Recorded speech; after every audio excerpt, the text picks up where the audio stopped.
And welcome to the Absolute Football Podcast, Absolutely Lower League, the show dedicated to everything from the EFL Championship, League One, League Two, the Vanarama National League, and now National League North and South, which I'm so excited. And of course, today, and I think it's actually going to be the last Thursday we talk about it, the Euros. And for once, I am super excited to talk about England, which is a massive change from last week. But of course, I could not do it alone. And I mean, what a team we've got tonight. I mean, every single person on the team tonight. I mean, my favorite panel so far. So sorry, Uncle Nick, and sorry, Annie. I'll see you again when they're on next week. I'm a people pleaser. I am. But yeah, one of my favorite people, Claire. How are you? And how's your week been?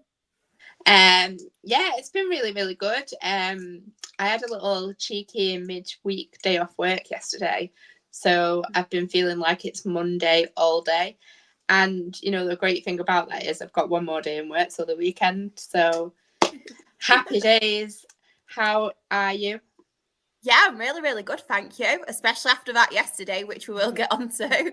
But yeah, I'm really buzzing. I feel like that's gave me a new lease of life at the minute, because I was really down about football season, and I feel like it's just dragging at the minute. There's not really much happening with Dale, and it's all negative what has with the Keane Hayes situation. So yeah, I'm actually really buzzing tonight. Oh, good. Somebody who we had on last week as well, and I'm so excited that she's decided to come back again. We've not put her off, but then again, you do watch it each week, don't you, Jen? So you do know us by now. How are you, and how's your week been? Yeah, I'm all good. My week's been a little bit stressful, but other than that, it's been all right. I can't complain. I've only had like a free work day week as well, so one more day to go and I've got the weekend off. Love that. I know we'll get onto it a little bit later, but there is some positive news, isn't there, coming out of Morecambe, which we have seen tonight. So I'm really happy about that, but we will get onto that a little bit later. Yes. Making his lower league debut. I'm so excited to have you on. I am gutted as well, because obviously you have come down from the Premier League and it's not nice, but I'm so excited that you're now on our team. I'm a bit smug about that. So Josh and Sam, if you're watching, I am very sorry, but I am very smug. It was Josh and Sam. It was Josh and Sam. Who are I don't remember. Who are they? But Dan, how are you? I feel like it's been forever. It has been quite a while, hasn't it? I've just sat in the background watching and waiting, biding my time, knowing what we're coming. And then, it's good to finally get on, and I'm looking forward to it. Looking for the challenge. Looking forward to the challenge ahead. Obviously, new manager. It's just so much to going on, and I'm back with you guys. I was going to say, no, if you meant the challenge was the season or being with us on a Thursday. Yeah, I was leaving that one out there to see which way you wanted to go with it.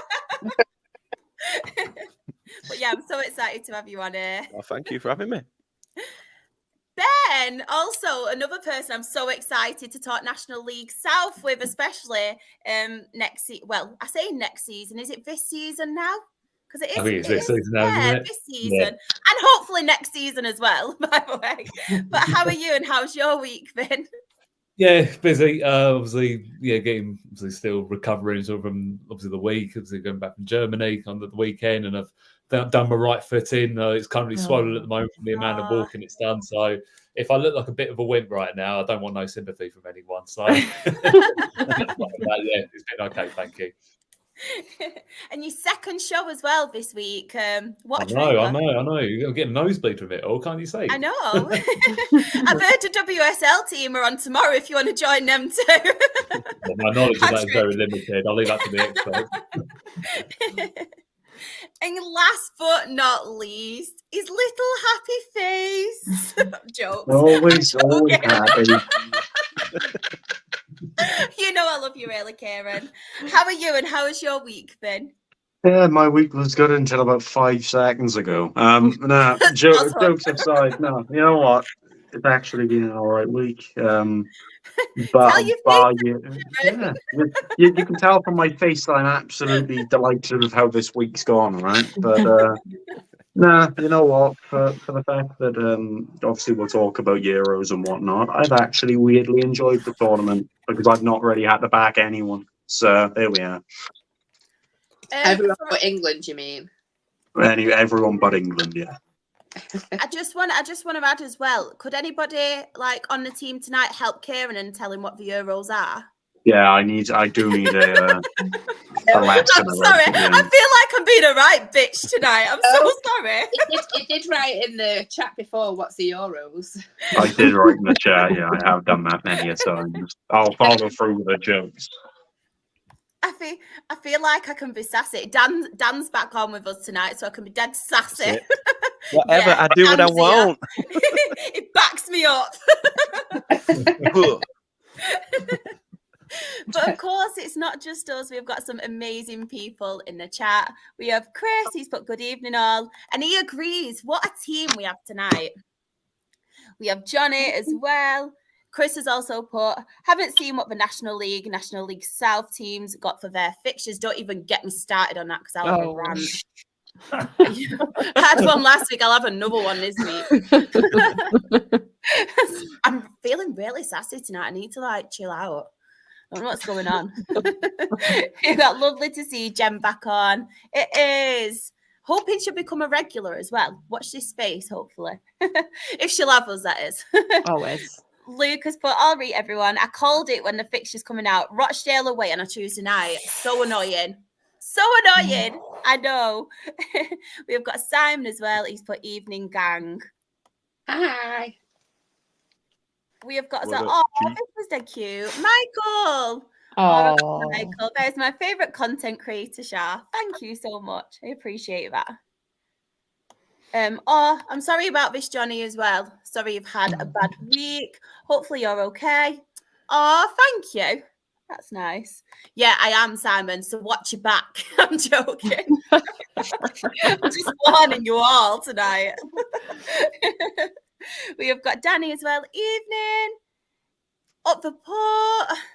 Hello. I like this. And as well, feed is that a goat emoji? No, it's a pig. That's a pig. Pig. My man Joe Pigott. That's how bad my eyes That's are. It's a Yes. weird looking goat, that is, Shah. Well, you've not seen the goats from my end, Kieran. They look like pigs. Anyway.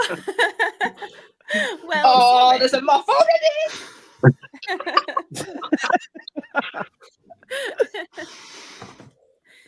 I will be hiding behind my flags, Edgeworth. That is a guaranteed thing. Yeah, I've learned now when there's a topic brought up that I cannot be bothered to talk about, I'll hide behind my flags.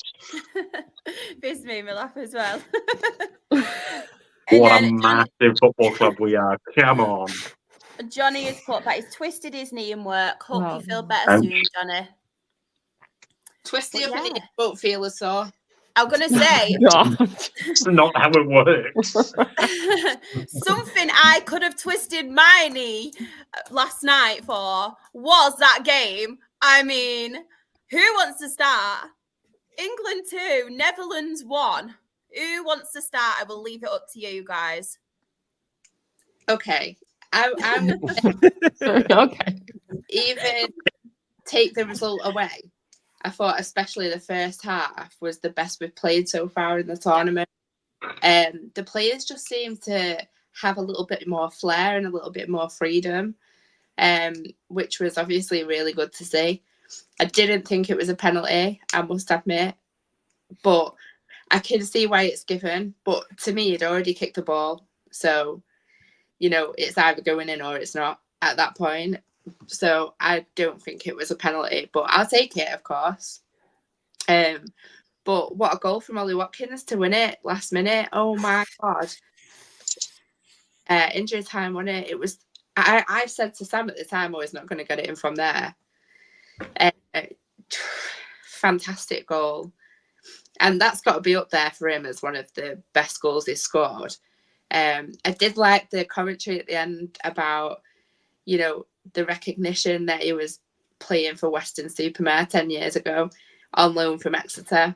And I just think it should be an inspiration to everybody that's playing in the lower leagues of football that, yeah, maybe not everybody is going to achieve what he's achieved, but if you keep working hard, then there's no reason, if you've got the talent, why you can't keep growing. So don't always see it as a negative when you get rejections or when you get sent out on loan. It's experience, and it's going to potentially help you to get what you want to get. I just think it's great. 100% agree. Jen, what were your thoughts on the game? Oh, where's Claire? Oh, she's gone. She's gone already. Like, My drop gone.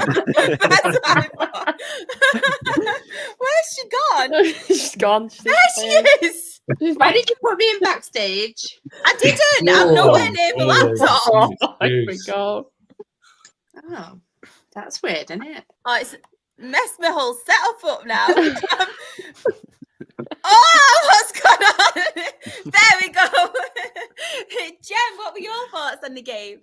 I absolutely loved it. I went into that game thinking we wasn't going to get anything from it. I wasn't expecting us to win. I was expecting us to go out, basically. But I must say that was probably one of the best teams.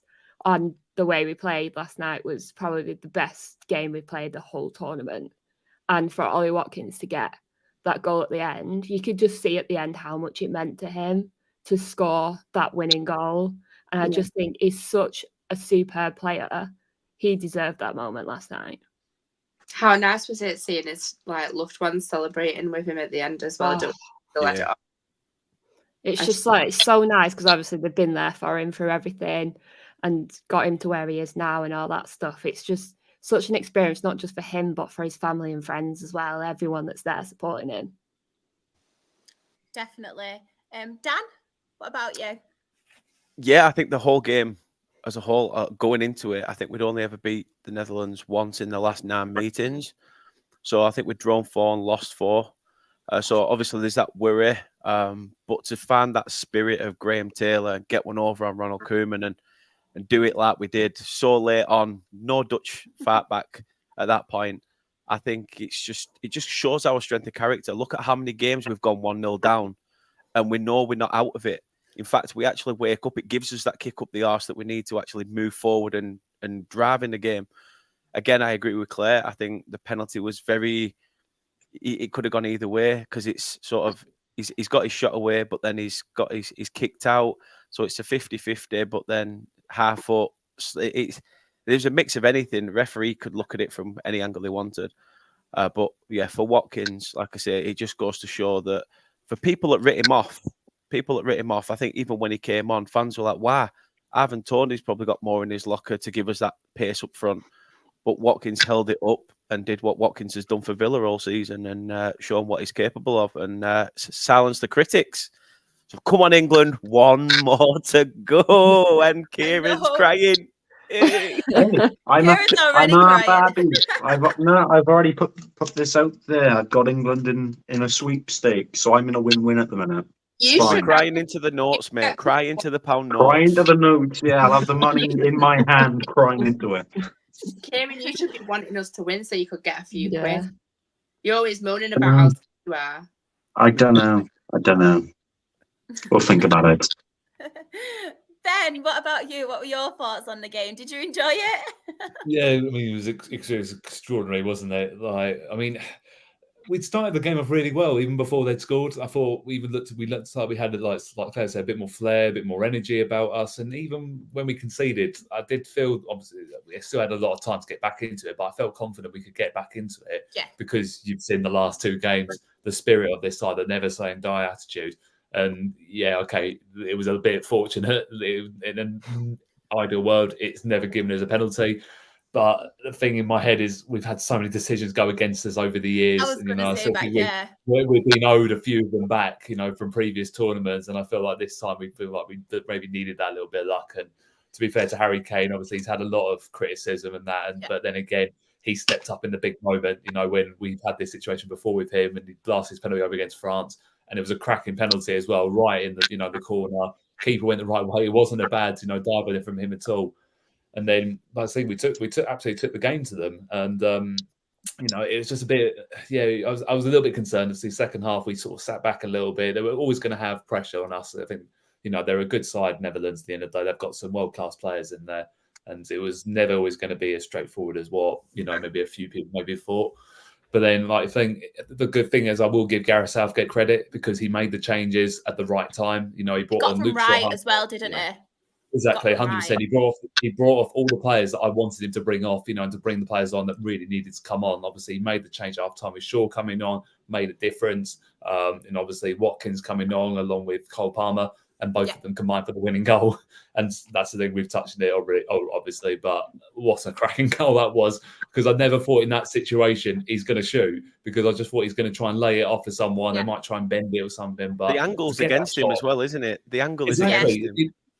When you've got a defender pressing you like that as well, that was the only spot he could hit, right underneath the legs, past the goalkeeper into the side netting. I mean, if that's not going to be classed as one of the most iconic England goals now of all time, then what will? Because just the way run it. I mean, I just love watching the clock, that he virtually hit 90 minutes on the clock when that ball hits the net. And it's like, you just couldn't have written that any better. So, yeah, absolutely, brilliant. And the lads fully deserved it. And it does give you that little bit of faith now. You think, look, is it our time now? Is it our time? Because you think this is 3 games in a row. We're 90 seconds away from going out against Slovakia. Got the goal there. And then obviously, Switzerland game, we won on penalties, which doesn't happen for us, very often. And then, you go and nick it last minute last night. You just feel like something's happening at the moment. And you just hope that it won't be the hope that kills you by Sunday. So we released Foden a little bit as well, didn't we, yesterday? I think you could see a little bit better from Foden, that we were seeing some of what he was capable of in the Premier League. 100%. I mean, he clipped I think he hit the post twice. Keeper made a save. So massive. Oh, wasn't it? Yeah. I think we've done really well to get to how we have, especially when you look back 4 years ago, we were playing attacking football, but it cost us so late in the game because of how sort of drained we were. But instead, we've sort of sat back, soaked up the pressure, and now then coming onto teams. And fingers crossed it just doesn't part us in the backside with one game. And any England goal is so much better with that Titanic music. I'm sorry about that Ali Watkins tradition. Yeah, it was so good. Love it. There's Ben was saying then as well, though. Like, we've all criticised Southgate, and I've been vocal in saying Southgate out for ages, not just recently. So I do feel like you have to give him some credit, because he has played a blinder last night, and he deserved that credit. Do you think as well, though? I don't think it's just England. France have done the same, where a lot of teams are sitting back now and they're not kind of evolving and releasing themselves. And I think it's because they are scared to kind of go 1-0 down and stuff. I think there's only really been Spain that have performed and been like that. And I think Spain are just obviously world class, but a lot of the top teams in particular, and it's more of the teams you wouldn't expect, like your Austrias, like your Turkeys and things like that, who have more gone for it than the big teams. And I think that's just the way now international football is becoming. And I think you could see it with Spain as well, Shah. Yeah. You could see how towards the second half of that game, France started to turn the screw a bit, and it looked like they were going to try and get back into it. So as much as, like you were saying, if they can put on all that pressure all they want, score incredible goals, tiki-taka sort of stuff, but eventually it will catch up with you when you're blowing out your arse 75 minutes in. Definitely. And before I get your opinions, Kieran, Kieran, I will ask your opinion next, and then we'll go to the questions, because we've got quite a few in the chat. But as our Welshman on the podcast, what were your thoughts on the game as a whole? Silently gritting my teeth. Credit where credit's due. Again, painful to say all this. I think it was not that it was difficult to do in terms of what we've seen offensively from England this tournament, but it was a lot better, especially in that first half. I think that game needed an early goal to just wake it up a little bit and make sure that both teams were aware of the fact that they're in this kind of magnitude of a game, because to me, I thought there were two defensive sides for the most part, and I feel that if there wouldn't have been an early goal, that would have went 0-0, 90 minutes penalties. It would have been that. just because both teams were being so cautious and were holding the ball. But that early goal from Xavi Simons, which brilliant goal in its own right, actually woke England up, and they responded really well. And it's crazy what happens when you've got world-class players and you allow them to have the freedom to take players on. And that was the exact example of what Phil Foden did. I thought that was a little bit more like the Phil Foden you see for Man City, taking players on, cutting inside, trying shots from, ranges that you wouldn't expect players to shoot from. But yeah, I get, I've also given Southgate a whole load of criticism for having this abundance of attacking quality and not utilising it to the best of its ability. But credit to him, he made the subs at the perfect time. He didn't make them with 5 minutes to go. I think that game needed Ollie Watkins on. You see when he plays for Villa, he is that player to get on the end of passes and make runs behind the defensive line. And Harry Kane doesn't necessarily do that as well, nowhere near as well as what Watkins does. And you could see throughout the game, Phil Foden, Bellingham, Saka, they were looking for that run. They were looking for someone who was running down the centre and trying to reach to it. And, Ollie Watkins was brought on, and he did exactly what those runners were looking for. He was on the end of it, which I thought was really impressive in his own regard. But to finish from that angle at that kind of time, I mean, it almost epitomises what England have been in this knockout stage. Finding a way to win. It's not pretty. It was crap football for about 50 minutes, but it got the job done. And you've got to give credit to Southgate for the fact that he's finding a way to, albeit you maybe talk the Slovakia game. There's a lot of luck involved to get a goal at that time. You talk the Switzerland game. You maybe say Switzerland didn't show up, or you talk the penalty in that game, which I also don't think it was a penalty. It's a very soft one if you are to give it anyway. But no, I mean it's credit where credit's due. He's found a way to win, albeit it's not been pretty. And I remember saying it. It was after you beat Slovakia that you would somehow shithouse your way to a final. And to be fair, that's exactly what you've done.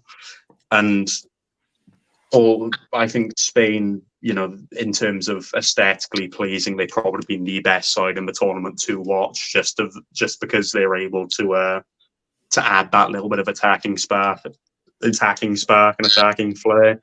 But like Dan said, if you're there and you're trying to create something and playing with such a high line of press like Spain do, if England can hold on for 75 minutes, which won't be easy because the amount of chances Spain creates is ridiculous. But if you can find a way to hold on for 75 minutes, that game is all for England to take. And I think if you're going to have a team to beat Spain, England are probably going to be the ones to do it. They probably have the better chance. 23 minutes, 43 seconds. You heard that from Kieran. Get that cropped. That's it. Yeah, get it cropped, saved and posted. So then I sound like a tactical genius when England win 1-0, scoring in the 82nd minute. Clip that as well. Just on the penalty decision as well, then, do we all think it wasn't a penalty? Yeah. In the chat. No, I mean, it's soft, isn't it? Let's be fair. It is soft. It's 50-50. There's a lot going on. There is a lot going on. Yeah. And I just wanted to mention as well, because there's a lot of talk in the chat about who people would start, obviously, on Sunday. Questions are asked. Would you start Luke Shaw in a final? A left-footed left-back was ideal this tournament for England. Would we start Luke Shaw, or would we do similar to what we did last game and maybe play Trippier and then bring Shaw on? Yeah, I think that's the right thing to go for. I don't think you can rely on Luke Shaw, who's only just come back from injury, to play a good portion of the game, especially with how high tempo it's going to be. Yeah, exactly. I think you can't really change, in my opinion. You can't really bring someone in who's not had involvement up to this point. It wouldn't be fair on the other players that have, at the point of the final. Yeah. I think that the only player I generally say start, who was featured in that last game, I'd say start Ollie Watkins. He does it. He does exactly what England need. He is on the end of those runs, and even if it means dropping Kane, I don't. Even though he's got influence from a different way that Ollie Watkins does. I think he's very much more of an England fitting striker. Ollie Watkins is than Kane, in my opinion. But there we are. They're not going to drop the captain, though, are they? I doubt, but that would be the only play I'd make. Even if you're subbing him on, at the beginning of the second half, just having that impact there for a long duration of time is needed. It's been a weird transition as an England supporter, though, because we've gone from Euro 2020, where we were literally Southgate's everything. Everyone's going out and buying a waistcoat from M&S. And this guy was adorned and loved like some, God figure. And just because we had a dross time in the National League, not Nations League. I mean, well, we were that bad. We were that bad. We were that bad. But at that point, I'm just thinking, this is the tournament where we sort of can use what happened in Euro 2020 and spur ourselves on to go that extra mile. It's not pleasant to watch. I've been a Burnley supporter watching that sort of football for years under Sean Dyche. So I understand that it's not the best, but it can get you results. I think that's why teams rely on managers like Big Sam to come in and save a club. Is Southgate going to do that? And let's not forget, he's the most successful England manager ever. Yep. If he wins something now, he's already won something technically by getting us to 2 finals anyway. So in that sense, he's won the second place trophy. You don't get anything for winning for coming second, Dan. Let's be honest. No. I think for the achievements he's made, the achievements he's done in converting this team into where we are. I think if we go on and win it, hands down, nat the guy and then thank him for his service. But I don't know. And then bring in someone different. Who do you bring in though? If you're talking Southgate leaves at the end of this game, who takes that squad and adapts it a second time? There's people already linking us with Mourinho. Klopp is one of the names. I want Eddie Howe, Graham Potter. Started a new job though, isn't he? Mourinho's just started a new job in Turkey though, isn't he? And apparently Klopp wants a year Eddie away. Howe, Graham Potter. You got Tuchel as well available as well. Dave Challinor signed a 3-year deal at Hartlepool and left. There's stranger things happened in football. Get just Mark Bassett back in. Yeah, just as long as he don't come for Jim McNulty, I'm happy. I'll get Sean Dyche in. The Burnley ball. Get him sorted out. I saw that as well. Just going back on the comment about Luke Shaw potentially starting, the only thing I've got with it is Kieran Trippier equipped to deal with Yamal? Because at this moment in time, a right-footed player against a very talented left winger. Would you rather have a left-sided player deal with that? I mean, I get obviously the point of that. Look, he's only just come back from injury, but he's had a good hour or so now. Football back. Yeah. And I know it is a case. I get why people say, look, we've sort of got to stick with the same team because it's got us here, and it's like, look, just play it a little bit the same as what we did. But you just feel on this particular occasion, because of the talent we're coming up against on that right hand side, is Trippier the best man to stop him? Because I don't think he is personally. I would rather be. I'm all up Luke Shaw, 100%. Yeah, you've got the other side you've got the other side though of. Is 60 minutes in Luke Shaw's legs enough to deal with, a hungry winger that has been, absolutely shining all tournament and doesn't stop running for 90 minutes? There's the two sides. Depending on the output of the game, do we play a winger? So technically, is like a left wing back, but has to be prepared to work and run. Even pushing Saka out left instead of on the right, or just so we've got them legs to keep up. it's a very tough call. Gareth Southgate's got one of the toughest jobs in football, and at the end of the day, we're one game away from it. So let's hope he gets it right, because this is his All only I'm saying chance, is this is where Jared Bramthwaite would work. You stick him out on the left and all this stuff, but he didn't get brought. But Lewis Dunk did. Bunch of crap. This guy as well, I'm sorry, I mention him every time, but especially in that first half yesterday, unbelievable. he was Solid. brilliant. So talented. He's going to go far, I think. He's just such a naturally, gifted player. This is the thing. The boy has shown absolutely no fear in this tournament. He's come out of absolute nowhere. What was it? November he made his Premier League debut for Man United, and he's gone from that to the final of the European Championships in less than a year. You think absolutely fair play to him, because he's not scared at all. He's been one of our better players. It's particularly since we made him get his first start.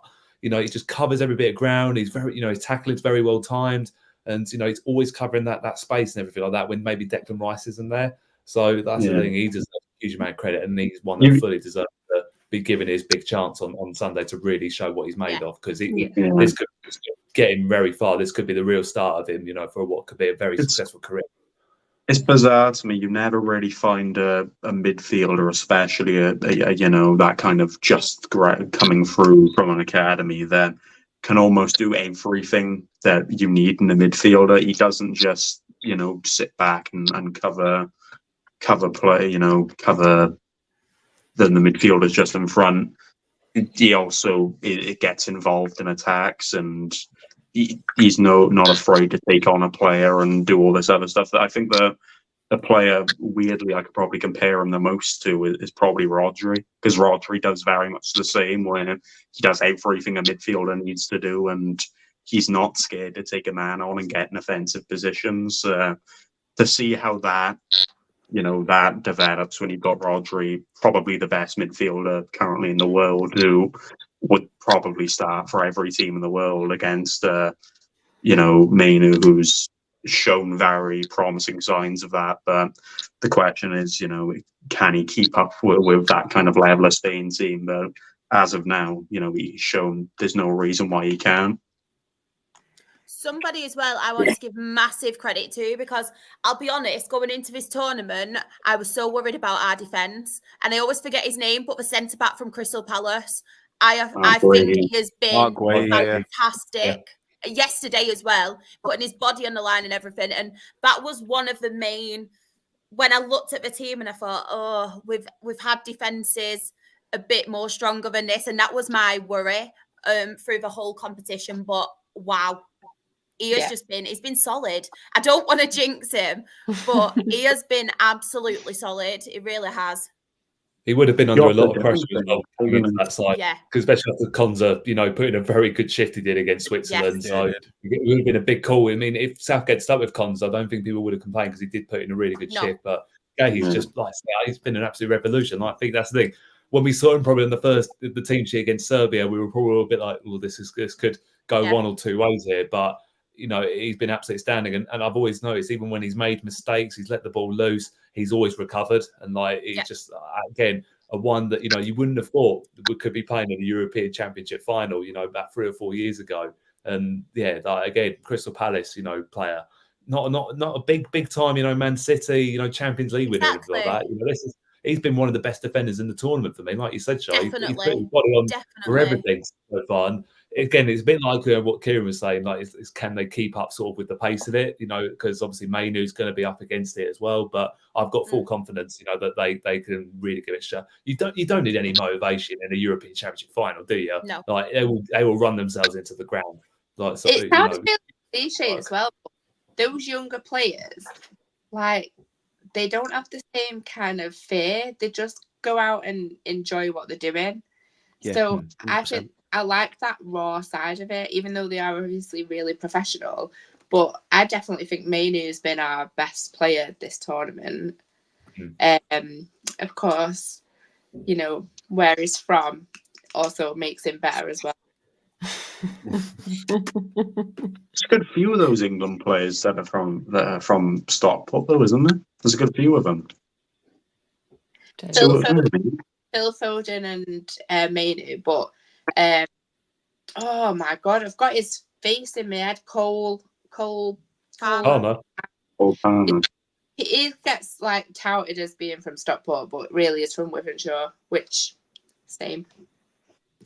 I wanted to mention as well, just one last player before obviously we move on. But what are we all thinking? Obviously, Jordan Pickford. I know he gets a lot of stick because I bloody love him. I absolutely adore that man. Like everything about him. I love his anger, the aggression. I love the shithousery as well, like the penalties last game, the things. I just love it. Or the one where he stood behind Virgil while he's giving an interview. Yeah. Yeah. I love. We all in agreement that we just love Jordan Pickford. I mean, Pickford for England is different class. Pickford for Everton is shit. Does he I deserve don't agree with that. I think last season, especially in the past 2-3 seasons where Everton have been, down the bottom of the league. Yeah, no, I think Pickford saved them from going down. He has those games every now and again where it feels like you could have 100 shots against him and he'll save every one of them. He did it against Chelsea last season and all this other stuff. But no, as someone that follows Everton quite consistently, I really like Jordan Pickford, and I always like the fact that he's not a boring keeper. Yeah, he has that actual character about him, which if you're coming up against him, he's arrogant as fuck, and you probably hate him. But if he's on your side, you love him, because he is that kind of guy that will give everything and all this other stuff. And he'll make the most of moments when he in that credit to him as well. What were you saying as well, Jen? I know you did say something, but I think you got cut off. No, it's fine. I was just saying, do we think Pickford maybe deserves a better club than Everton? Should he go somewhere else and be playing in like the Champions League and stuff like that? Because obviously he doesn't get that. He was linked with United, if I'm not mistaken, a little while ago, in Tottenham and these kind of clubs. So the fact he's getting that, he's getting those rumours is it kind of shows the quality that he's got. So. Yeah, he probably does, as much as that would hurt me to some degree. Do you know what I love this? Sorry, Ben, you go on. No, honestly, it's that mine was totally off topic anyway, so go on, no problem. I was just going to say, I think if you put a good defence in front of him, he plays so much better. That's the thing, because they've got confidence in him and he's got confidence in them. Whereas Everton, it's been very different for him, where he's been always down near the bottom for the last couple of seasons. Yeah. And that kind of affects a goalkeeper in a way, because they're thinking there's all probably more pressure on me now, because everyone's relying on me to get us out of trouble. Whereas, really, he hasn't had too many moments where he's really had to save us, big time. Yeah. But when he's been needed, for one or maybe two big saves, he's been there. He's just never let us down in the tournament, has he? Even the penalty shooters, it will always save at least one, and it always gives us that chance. And that's the thing. And not many England keepers we've had in the past did. I mean, you look at, Peter Shilton back in, 1990, didn't save a single penalty in that shootout against Germany. Paul Robinson didn't really save one against Portugal. That's the thing, is you've got to look at him thinking that he's a big part of why we've got here. You have to remember that. And if we win this tournament, I'll be so pleased for him, because he's one that I felt so bad for after the last final, because he saved 2 penalties in the shootout and we still didn't win. And you think he's one man just because of his character, the way he is, the personality, and just how good of a keeper he is for England. You just hope that this is his time, because he hasn't obviously got many accolades in his career. So what better way to get your first one, to get win one of the best competitions in world football? Someone put it on Twitter earlier that one more game and Harry Kane will have a trophy, and I thought, why? Why have you said this? Live, you tweeted that. This has been the secret of England all along. It's not been Southgate. It's not been anything else. It's that Harry Kane played for Spurs. That's it. As well, what I wanted to mention, because I know it was mentioned obviously on Monday as well, but I've not had a chance to speak about it. But how refreshing was it to see when it did go to penalties the other day? We actually scored penalties, and they were great taken penalties as well. I mean, brilliant. It's amazing, isn't it? That's why I feel like Southgate, we give him so much shit, but come on. Got him playing. It's so true. And I absolutely loved, after the tons of abuse and racist abuse Saka got last time. Yeah. I just felt 100%. like it was so sweet that he took that final penalty. Like, oh my God, I was buzzing for him. It took so much guts for him to go up and do it again as well. Like, there must have been so much pressure on him to score that. And the way I think did it was and Sancho and everybody else put it out on socials afterwards saying stuff like that, you know, you've done that for all of us, brother, and stuff like that. And fair enough. Like you say, he's still very young. Yeah. Still very young. So to have the noir to even think, you know what, no, I've got this. Yeah. I've got this. I'm not going to chicken out of doing it again. And that you could see how much of a boost to his confidence it's been, because in that last few games, he's been phenomenal.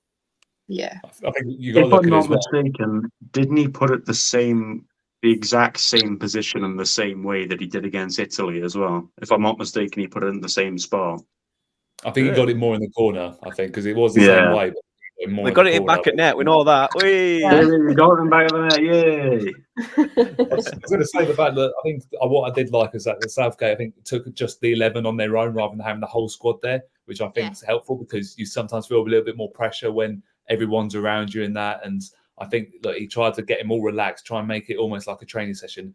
And the thing is, for Gareth, you know, he's got that tournament experience of being in penalties. You know, he's missed one in what was one of the biggest games in England's history. So he probably used that experience to try and push that into the players. And, you know, I can't remember any time at any shootout we've scored 5 penalties the way we did, because they weren't, you know, lucky penalties or just did enough. They were cracking penalties. And you think like this is a whole different group. You know, this is a whole new generation that just show no fear, because they're all young lads. And I think it helped with Cole Palmer taking the first one, because, you know, he's won the regular penalty taker at Chelsea. You need to get off to a good start.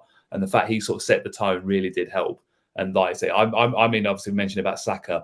If there's anyone I really wanted to score the winning goal on Sunday, it's him, because what a story that would be for him. You know, a lad of 22 years of age, you know, I had to put up with so much crap, you know, after the last final. And, you know, that's a player just didn't, I felt so sorry for him. You know, like, no one should be feeling like that after a game like that. But if he can go and score the winner on Sunday, then I made up for him, and he deserves it as well, because he's been one of our bright sparks of the tournament. You know, when we've needed him, he's got us out of trouble as well in Switzerland. So yeah, really hope it works out for him on Sunday.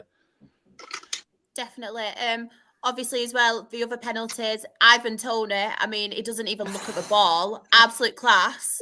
Like, what a guy. And I know a lot of people will probably give me stick for this, but I really like Ivan Toney. I know obviously what happened with him, but I've said all along, I've said it on a previous podcast episode, I think it was a Premier League one, it's an illness at the end of the day, gambling, and I'll stick by that, because I've had personal issues with a family member through that as well, so I will always, like, obviously stick up for someone on that. Yes, it is stupid, but at the end of the day, it is an illness, and people can't help that.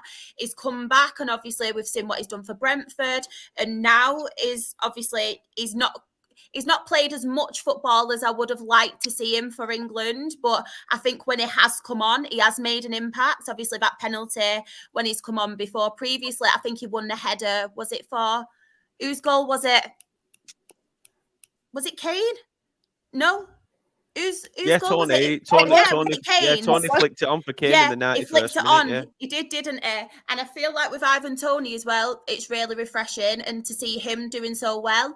But I wanted to give a shout out as well to someone, and that's Trent, because I feel like previously when he was playing out of position, he was kind of made the scapegoat, and I feel like he's had a lot of stick, obviously, whether that's knocked his confidence, I wasn't sure of. But then when he stepped up and took that penalty, and just the power and everything he put behind it, I was so made up for him. So there are another two players that I did want to mention, because it's one of them where, like I've said, I've come on week in, week out, and I've been like, oh, Southgate ball, this and that, we're never going to win anything. But then seeing this group of players and these individuals who we've never really, like, people as well, and that people were saying about Grealish should have been picked, Rashford should have been picked and things. And I do get the argument. I can see where they're coming from.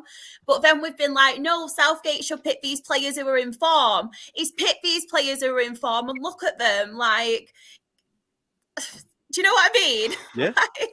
I've got They're to say, I love the meme that England put out after the Tony no look Oh, he's penalty. reading the book and he's not looking Yeah, at he's it. just I reading thought the it book, was but literally not class. looking at the pages, Yeah. throwing darts, and it's just perfect. It's just honestly, I love what we're doing. We're just taking the piss out of the situation and just not letting it affect us, not letting it bother us at all. And like I say, I don't think we even over-celebrated. I mean, we over-celebrated maybe the goal against the Netherlands, but at the end of it, you could see that, you know, Southgate's giving it, look, we've not won anything yet, you know, one more game, and he's trying to instill that in, because it essentially that is the case. Yeah. You've not won anything until the final game. You've got there. Bring it home, boys. Bring it home. I don't know if anyone else is seeing it as well, but in previous years, under previous managers, I feel like England have felt like a bunch of individuals playing for themselves and things. But I feel like this team, and whether it's watching, like, they call it the Lion's Den or whatever, these social media things, and they're going live and things like that. We're watching videos of them going into camp and training, and they seem so together. And I think we do need to give Southgate some credit for that, because I feel like in previous tournaments and things, they have been individuals and not this bunch of players, obviously, previous. And I feel like that's a massive thing we need to say about Southgate. He's made it more enjoyable for players as well. And as much as fans have been like, oh no, it's England this week, it's not club football, we've got to still admit that he has brought, and he does bring the nation together, as much as we hate to admit it sometimes. He really has. Tactically. I think the thing is we've got to change the culture a bit, really, because that's the thing. As we mentioned, the golden generation, they had a lot of players that were always up against each other, you know, with serious competitors for Premier Leagues and stuff. There were some big characters in that team. And I think the difference is now that the Gareth Southgate, or even the whole of the FA, and that they've tried to get the teams together now from sort of, you know, more of a younger age, like under 16s, under 17s. A lot of these players, I think few part of that World Cup winning side from that time. And that's the thing, they want to try and bring us together. And that's the thing, them doing all these sort of social stuff and that's what you want to see, because you want it to be a together group. You don't want it to be, look, you've been cobbled together for a couple of weeks, you know, just go and do what you normally do. You want them to be a proper team, you know, and that's the thing. The teams that win tournaments are the most together ones. And that's the thing, you know, this is a together group, because if they weren't together, we would have lost to Slovakia. You know, we wouldn't even be in the quarterfinals, let alone the final. So that's the thing. There is something in that squad that's keeping them together. And amongst all the pressure they've had to put up with, and same with Gareth as well, you know, it's a huge amount of credit to the players for what they've done, because they've stuck to their guns. They've stuck to what Gareth thinks is right. And it could have gone the other way, and we could have been out talking. We could have been having a completely different conversation. But the thing is, it works. You know, what he has done, it has worked. And if they go and do that again on Sunday, it's one big effort. You know, if we just go and put in that same first half performance we did on last night, then we've got absolutely every chance of winning the game for me, you know, regardless of how good Spain are. So, we could see a completely different Gareth Southgate at the end of this. If we win, 100%. You know, let's not forget that this is the Gareth Southgate that missed a penalty in, was it Euro 96? Yeah.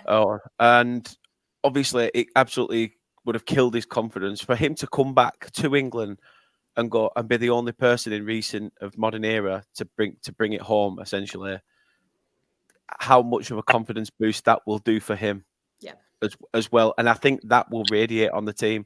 I don't think he'll be one of them walking around down Billy Big Bollocks, you know, or whatever. I think it'll be like, no, it's you guys that have done this for me. So thank you for saving me. Do you think if we win it, or even if we don't win it, regardless, do you think Southgate will leave? I still think a change is needed, personally. I think he's taken the team nearly as far as he can. I think, don't get me wrong, you got to only look at records, and the records show that he's got us to, was it a semi-final of a World Cup, quarter-final of a World Cup, obviously, a bit of unluckiness, and 2 Euros finals.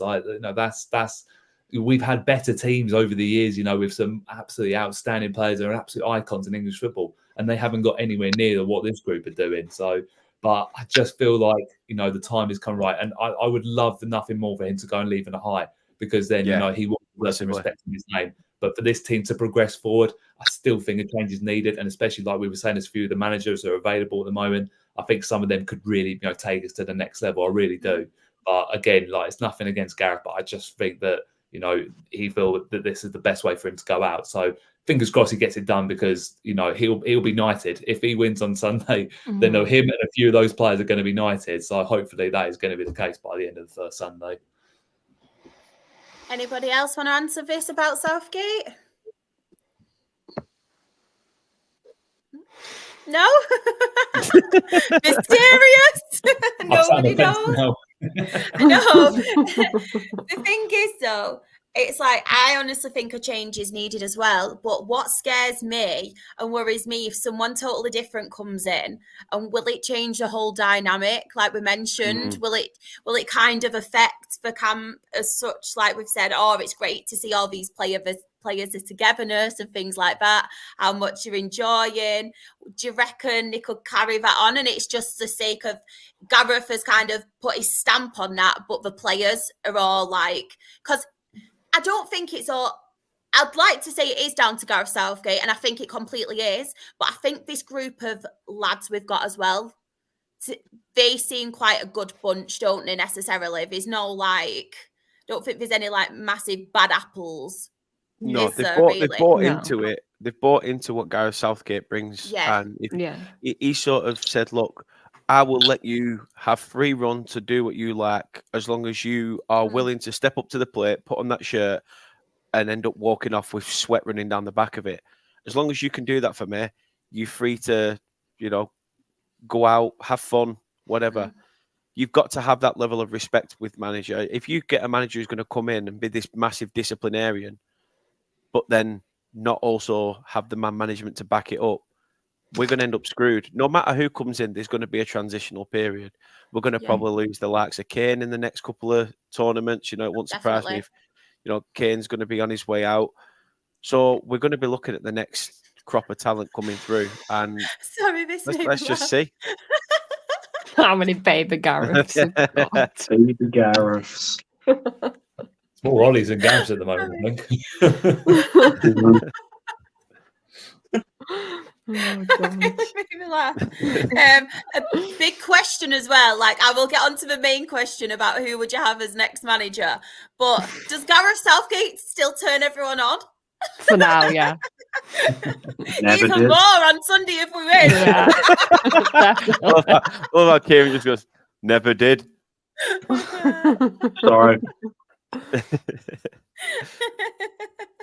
And for By people who Northern are Rock listening, page. for people who are listening on audio as well, that sounded completely random. Lucas put in a comment to make it on whole again. Southgate, you're the one. You still turn me on. Football's coming home again. I'm not just being really out there. For anyone listening on audio, I just wanted to put a bit more context onto that. Southgate turn you on. Yeah, it doesn't, by the way. Maybe on Sunday. You've done a video about that. You've done a video about that on that link, haven't you? Don't start. Oh, don't, because now that's getting clipped and people are going, "Oh, you've done this." Oh, Euro special. You know something we don't. Bullshit. But yeah, I'll come to all of you as you can all have your say. But Claire, who would you pick or want next as England manager if Southgate does leave? People in the chat get involved as well. Who is your ideal candidate? I can't speak now. I'm getting a bit flustered.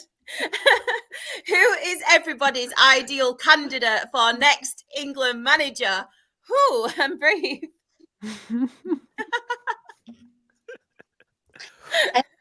I actually don't know.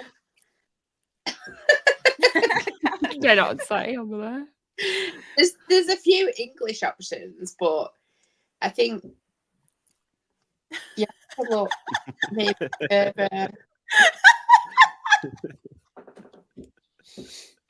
Chippy.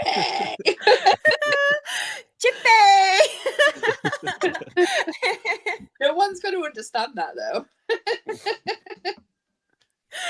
Don't tell anyone. I'm going red now. Yeah, I don't know, to be honest.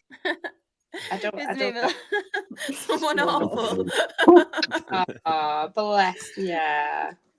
It's a I really wish nice for this profile one. picture. Brilliant. It's not going to happen, but I wish for Yeah, that one, but it's not going to happen. Could you imagine the next episode of Where's Claire? She's in the dugout for a Euros game, just like, hi. Next day, Bassett. Jeffo as well has said Kevin Mayer for the England job. I tell you what, if he does as well as he did with Southend, then 100% I'll have him. Because what a job he did at Southend last season, and hopefully what he does this season too.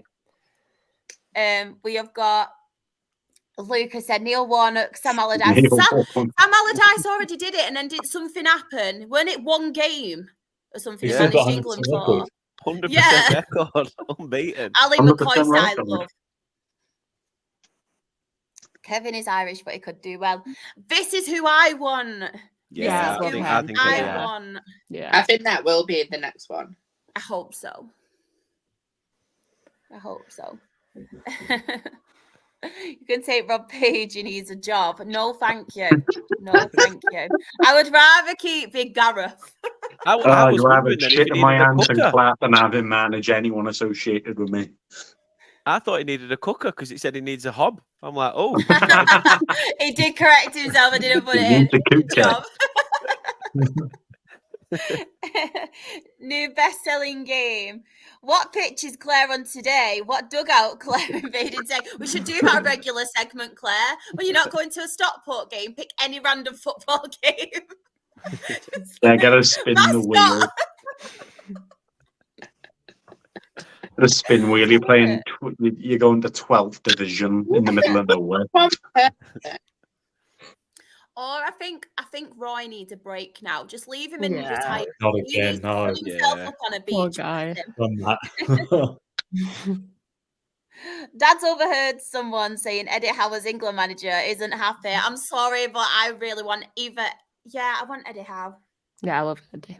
I love Eddie Howe. I'm gonna put throw my hat in the ring here and say James Milner, Mr. Versatile. He's always good anywhere he plays. I'm sure he's good at every aspect of life. Ribena for every single player before the match, and a couple of biscuits will sort Get you out. David Beckham in. Oh yes, Oh, David imagine. Beckham. Oh. Now going back to that Atomic Kitten song. Yeah, I was about to say now that saying about Southgate would become actually true. I would love this to happen, to be fair, but I don't think it will. But I think he he needs could. a break. He needs Yeah, a little I do. chill I out. think he could get the best out of those players, though. I mean, imagine Trent under Klopp for Yeah. England. Do you think England fans would take it though, or German as manager? I would. Yeah. Yeah. I mean, that's the thing. 'Cause Right. I'm a big Thomas Tuchel fan, and personally, I would have him as my manager because Chelsea are my Premier League team, and I've seen what he can do, and I know he's like, I just love his charisma, his character, his tactical ability as well is very good. I find.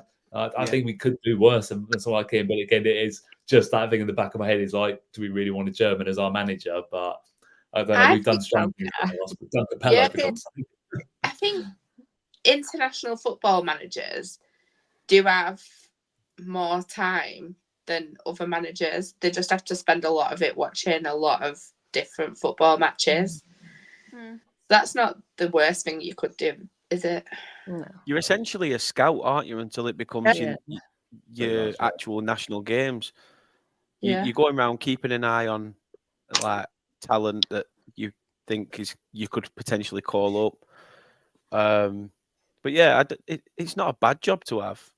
Not a bad job to have because it doesn't come with that much scrutinization unless you are absolutely horribly shite at your job. Yeah. I'd take the job.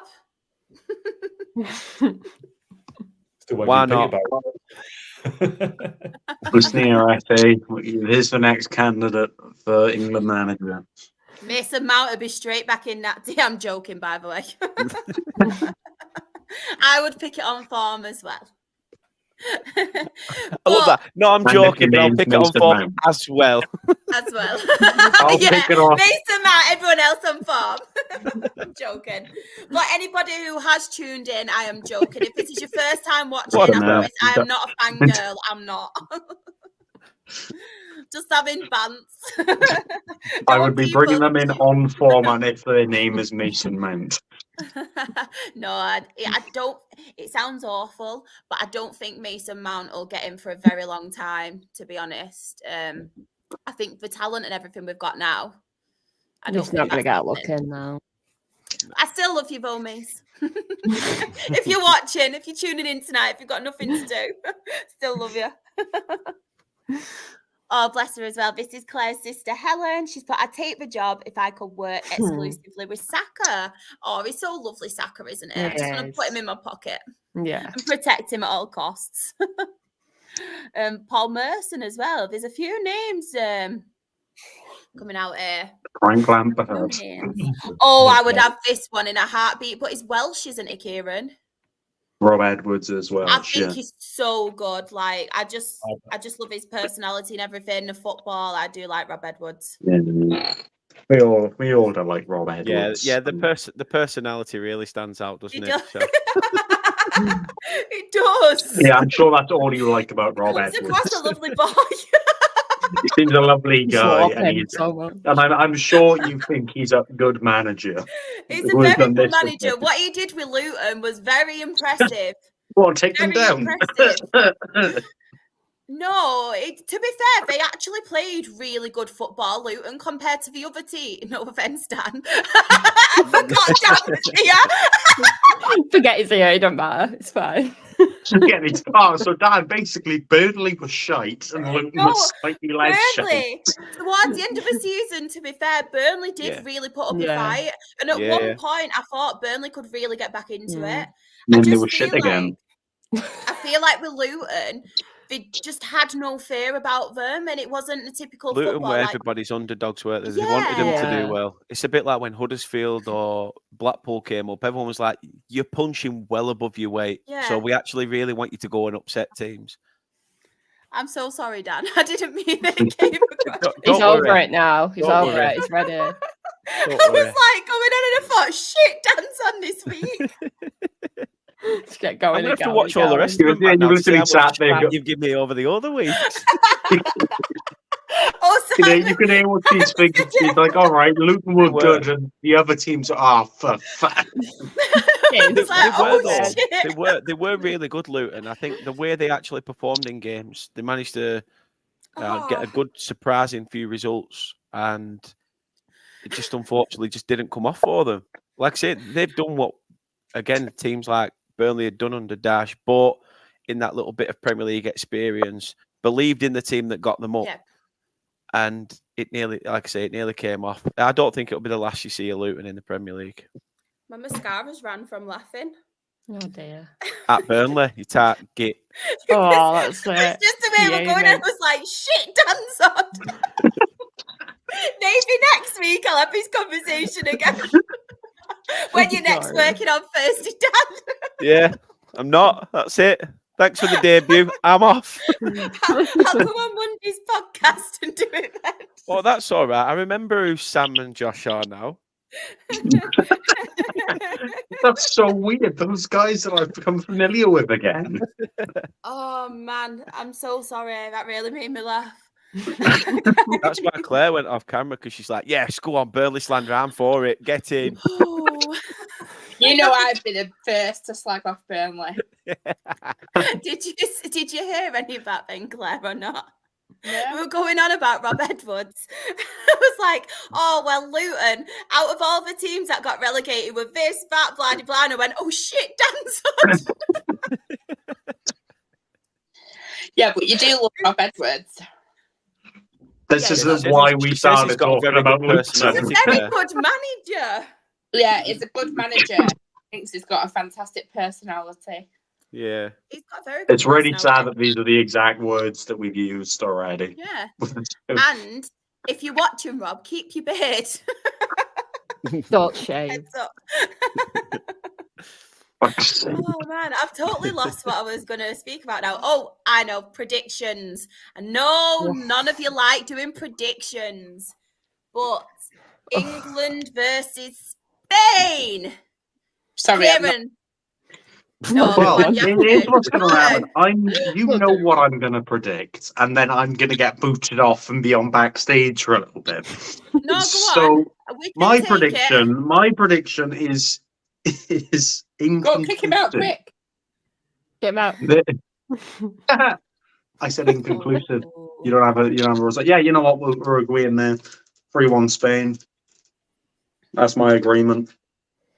Kieran, you're edging ever so further back towards them flags there that are going to then No, sort I'm of just just going to lie back. I'm just preparing for when I get inevitably booted.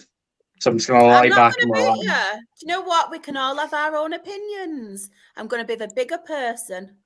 It's not even opinion, Why? it's what you For anyone that's watching, the reason I'm in this bottom corner is because it's easier to put me backstage.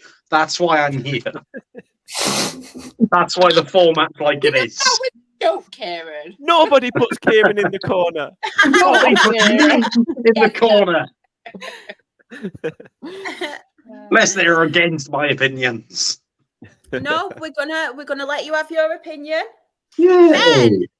Then what do you think?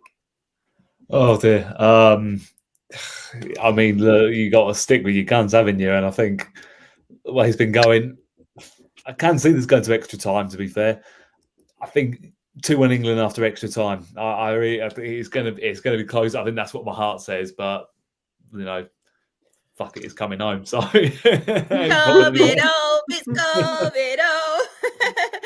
Dan, my good friend Dan, who I didn't insult. I didn't realise was here before. I just think Dan, I've known you've been here the whole time. we're going to shit house a 1-0 win. It's just going to be two teams that are too scared to go on the front foot and leave themselves open. And I just think in the end, it's going to have to come to that point where both teams throw everything at it. Exactly. However, in this situation, I'm the arsehole. Oh. I think the arsehole only meant was Kieran. Like a Japanese flag. Exactly what I am. I miss Helen, bless her. She's put, amend that comment. Everyone should make sure Kieran is in the corner. Go on, Helen. Go on, This is disgraceful stuff. Jen, what's your prediction for Sunday? I'm going to go 2-2 normal time, 3-2 extra time to England. That's big. I could see it though. I could see it. It's going to be a tight game, I think. It's going to be very, very back and forth. Claire. Go on. 51-51. Wow. That'd be a game. What a game. Okay, no, some game, man. I'm not doing a prediction. I'd rather 51-51 on penalties. prediction, and that. What would you rather do? Show you all my ass, and that's Go on then. get your ass up all the lads. Oh, God. We're mooning for England. God damn.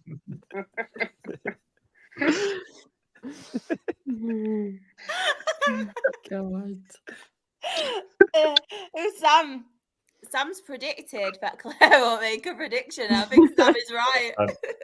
That's a good prediction, man. What's You your tell me the prediction, lottery Carla? numbers as well. Please and thank you. Do you know what? I was going to go. Always have mine out. I was going to go like Ben. I think it's going to be 2-1 to England. I just think as well, I think it's made for Jude Bellingham to score the winning goal. Yeah. That'd be nice. Ballon d'Or incoming. Jude.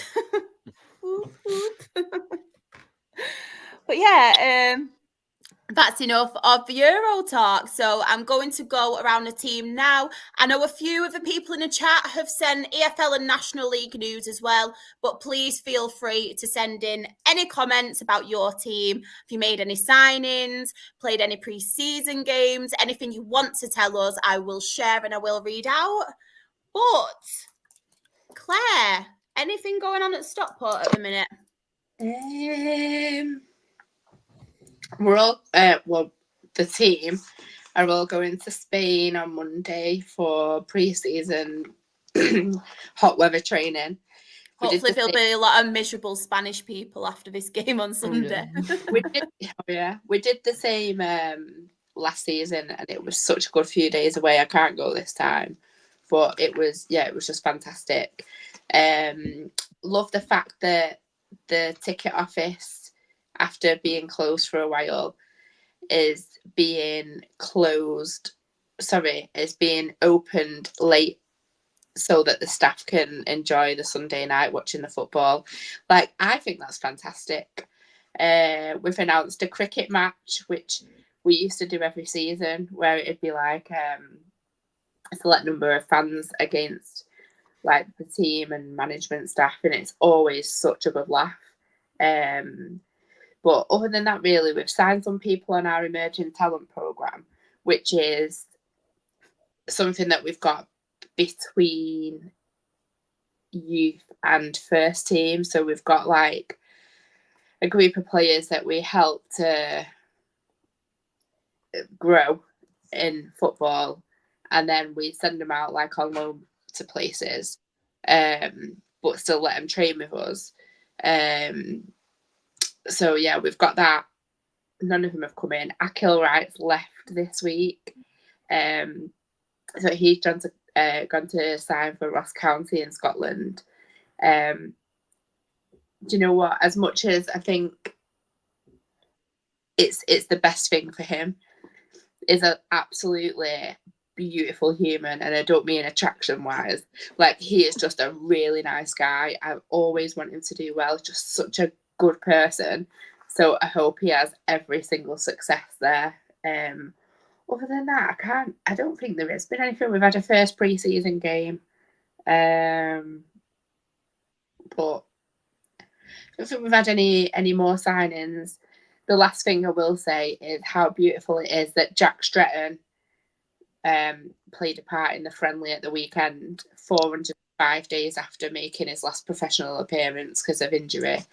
So it'll be really nice to have him back for the season. But other than that, so it's all quiet on the northwestern front. Tell me about it. Tell me about it. Jen, any news on Morecambe? So there's a lot of rumours flying around that we have an owner in the back ready to go. Papers have been sent to the EFL. Let's hope it's sooner rather than later, because our transfer embargo has been lifted. Finally, since March, we finally have our transfer embargo. It's gone. So I expect at least 4 signings tomorrow, ready for Saturday's pre-season game that we're going to, because I need to get out of the house. But no, other than that, I think it's looking more positive than it has been. There's a lot of exciting things happening. We announced the away shirt today, which is ace. Absolutely 100% love that shirt. There's something about the central badge. I'm obsessed with central badges and shirts. I just think they're so nice. But other than that, it's just wait and see if we get sold, and now we can sign 20 plus players that we need, because we've only got 5. But we can sign players. There's rumours that 3 from last season are coming back, so that's huge for us. So if we can get some back from last season, that'll be so good for the new lads coming in. So they're not just coming into like a whole new like set of boys and everything like that. But on the front, let's hope we get sold, get signings through the door now, and just get football started, because I'm so ready for it to be back now. Same. I'm so happy as well. It's so much more positive than last week. Yeah, it just feels like it's all like happened at once. Like, it feels like it went so quiet, and then the board of directors came out and said, oh, we spoke to Jason and he says he's got the papers to send to the EFL now. So they've been sent over, and it's just waiting to see what happens with that. And then obviously we got the news today that the transfer embargo had been removed. So we can now actually physically sign players, which is massive for us, because we're 3-4 weeks away from like season starting now. We need to get these players in and get them trained and getting ready to used to everyone. And yeah, we'll see what happens, but at the moment it's looking very positive. Yay. Something else as well, what was looking quite positive that I've seen is news at Southend. I believe their embargo has been lifted too, and there is potential potential investment hopefully happening very soon. So fingers crossed both clubs do get obviously them over the line, because as I obviously dealt with last season, it's not nice at all. No, It it's really really not. isn't nice at all. So fingers crossed. Yes. Dan, anything going on at Burnley? There's a lot going on at Luton that I'm sure you'd be more bothered about. Oh, no. I think I've already spoke about that enough. I mean, we've just released our home kit for next season, and I'm glad that we've finally gone down the route that a lot of fans have been asking about. Obviously, it's controversial, isn't it, about having betting sponsors on front of shirts, and I know that's been eradicated, but they've now been able to make the shirts available sponsorless if you want it, which is a good idea and initiative. I think it's a bit crap that kids can't wear the same shirt as, you know, the kids, their idols out on the field. So that's a big thing. We have made one signing in Sharande Sambo from PSV. So he's a right back who's come in essentially on a free, but I think he was signed by a company. And apparently we have signed somebody, but it's not been announced yet. I can't remember the guy's name, to be honest. But again, it's somebody from the foreign market. Fingers crossed we announce something soon. But he's a striker. And yeah, I'm sort of excited to just be back in the EFL. I think it's more exciting. The football's so much better. It's more frequent. And you won't have to watch the relegation fight. Yeah, exactly. The top end this season. The thing is, I don't even give a shit if we just mid-table again. I much prefer the Championship over the Premier League. You only get to the Premier League for that. Essentially, it's all that. It's just money. Because no one's going to probably emulate a Leicester. You know, it's going to be a very big struggle for somebody to do that with the powerhouses that be. So let's see what happens. But from Burnley's front, it's still pretty quiet, and let's see what Scott Parker's got in his locker, because obviously he's now manager, 2 promotions under his belt, and fingers crossed the third. What were your thoughts on that? You happy? Not really. I think they were better out there. I know you do. Well, but I wanted Van Nistelrooy. Van Nistelrooy to come in, and I think he was our first choice. But then when Ten Hag wants him to come in at Manchester United and be part of that setup, he's going to go back to a club where he were adored and loved. Does it pee me off a bit that he'd rather go there and be a coach instead of showing his noose as a first team manager? A little bit. But we've had 5 weeks to appoint a manager, and now we've had to bring somebody that's currently on holiday with his missus and kids.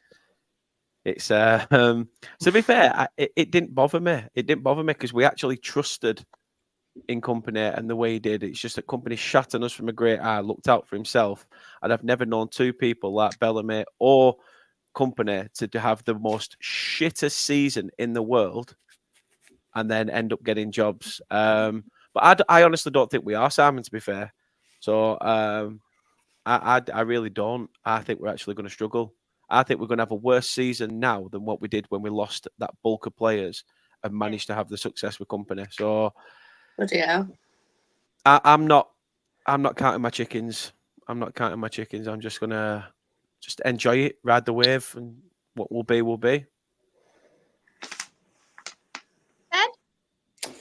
We still haven't got a goalkeeper. We've got one. Yeah, we got a couple obviously trialists in at the moment. Obviously it is still in progress, so hopefully we'll have some news on it soon. Obviously our pre-season campaign got off to a good start last Saturday, beat local rivals, local side Bearsted 4-1, and that was followed by disappointing 4-1 defeat on Tuesday against Sittingbourne. Obviously, we gave a lot of the youngsters a chance, and tried loads of different combinations. Obviously, we've got some trialists out there, one of which, recognisable name in Bruno Andrade from ex-Lincoln and Borough Woodman. So and he's looked good. To be fair, from what I saw on Tuesday, the first time I got to see the lads. So yeah, they've he did okay. So hopefully we'll see more of that, and we might be able to get him signed up for good experience. Obviously, Charles, you'll probably touch on it soon. But obviously, we've had our fixtures released, as obviously they'll probably have as well. And we've had a bit of similar scenario to you. We start away and we finish away, which is a bit of a rarity for us because we always start at home and finish at home. So we've been quite lucky over the years. So we've got to go to St Albans City first. And to be fair, it's not one of my favourite grounds to go to in terms of a media facility because I can't see the whole fucking pitch. So that's right in my way. So I have to be fair to St Albans. To be fair, last time they did give me a live stream of the game in that, so I didn't have, and it was about 5-10 seconds behind. So it wasn't too bad. But yeah, I'm glad I'm going to get that crown out of the way first. So yeah, season's on the horizon. Please, George, can we sign a goalkeeper, please? Kieran, anything going on at Newport? Yeah, there's a little bit. It's not as quite the 10 signings and everything else in between that happened the week prior, but we've had our home kit released today, and it's supposed to be based off of, or kind of have the backdrop and whatnot of the Newport transfer bridge, which is a nice touch. We've had kits in the past that have kind of emulated things in Newport. Yeah, we're not, but all right. The watchtower and whatnot, and this concept was quite nice. The only issue being you can't actually see the kind of background very well. It needed to be kind of highlighted to show it a bit more, but yeah, that happened, and it was quite nice to have that released today, because I did think for a good while that we'd keep the same kit, but there we are. We've got that out. We've got our first pre-season game on the weekend against Andy, who we play every single season. We do love Andy. I believe it's actually on if I'm not mistaken, it is Saturday. So yeah, that's hopefully it goes well as it usually does. But yeah, we've signed 2 players, one being an actual former player who we let go of after 1 season. We didn't want to let go of, but that being Courtney Baker-Richardson. Omar Bogles went the other way. He's went to Crewe. So obviously there was no swap deal kind of mentioned in that, but it seemed that Courtney Baker-Richardson was offered a contract at Crewe, but he's been, brought back to Newport, and he's also doing the thing that I'm quite liking, where he's mentioning he wants to, get off running and fight for promotion because he missed out with Crewe last season and all this other stuff, which is again expected, but it's always nice to actually hear it direct. And then we've signed Cameron Antwi from Cardiff. So he's been described to me as the best of the bunch of the Cardiff Academy players, which is really exciting news. He had a really bad injury this season, which has kind of halted his progression, but he's looking like he wants to become a first team player, 22-year-old midfielder, attacking midfielder, which we were very much looking for. We were looking for someone that could add that little bit of flair in the middle of the parks. We haven't had that we didn't really have that last season, and it kind of bonded on our creativity. But yeah, that one's exciting. We're keeping with the transfer policy for the most part of no player is going to be above the age of 24. I think the average age of our squad now is approaching that 24-year-old mark, which seems to be what Hugh Jenkins wants, which is very much a different kind of avenue of transfer policy than we've usually went with. But if the players are signed correctly and whatnot, and they're developed correctly, it can work really well. But I think I'm in the same boat as everyone, where I'm like really wanting football back now. It's been a month. it's been a month or 2 or whatever since the season's ended. I just want the football back. But the final thing is that we still don't have a coach or manager or whatever the bloody hell we're titling it. Still don't have one, and we start pre-season this weekend. We start pre-season. I'm off the basis potentially, and I'm really hoping that he's going to be announced tomorrow because we're doing a meet the players thing to kind of welcome in and warm in the new home kit. So there's a bit of hope that we'll have someone announced tomorrow.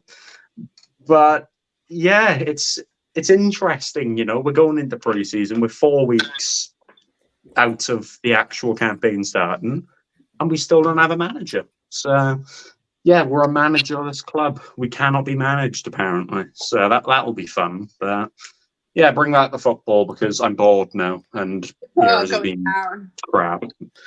Yeah, weird actually. Everyone's making their predictions again, and we're all being told that we're going down again. So fantastic.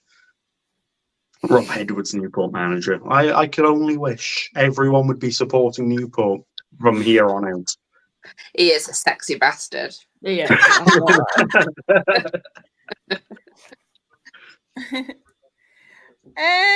Right, I'll just go to the chat as well because I wonder what's in the chat. There's a question for you. Sorry, Kieran.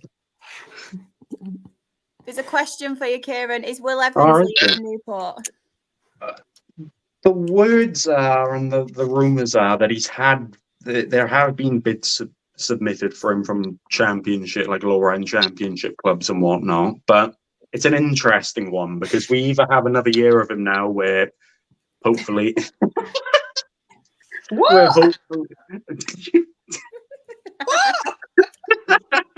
You cheat on Challoner.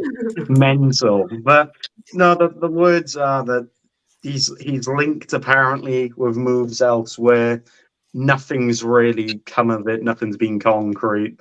So maybe I still can't answer you, but I'm hoping not because I think that the combination play of him and Courtney Baker-Richardson could be a really exciting one, but God knows. Anyway, let's get on to the Rochdale talk, guys. I want to know about Rochdale. Another question. Who's rumoured for the job? I don't know everyone and their nan based off of what I'm hearing, but I don't even remember the guy's name. I'll be honest with you. I don't know. He's someone that's worked under Hugh. So I don't know. He's someone that's worked under Hugh Jenkins before. That's all I know. Sorry, I get excited. Anyway, Rochdale. Go. There's not actually a lot going on though, to be honest. We have signed a midfielder from Charlton on loan. I think he's called Adam Henry. But yeah, we've signed him. He's more of a defensive midfielder as well, which obviously people were saying, a lot of Dale fans were saying, it'd be interesting. It's a bit more competition for Gilmore and Ryan East.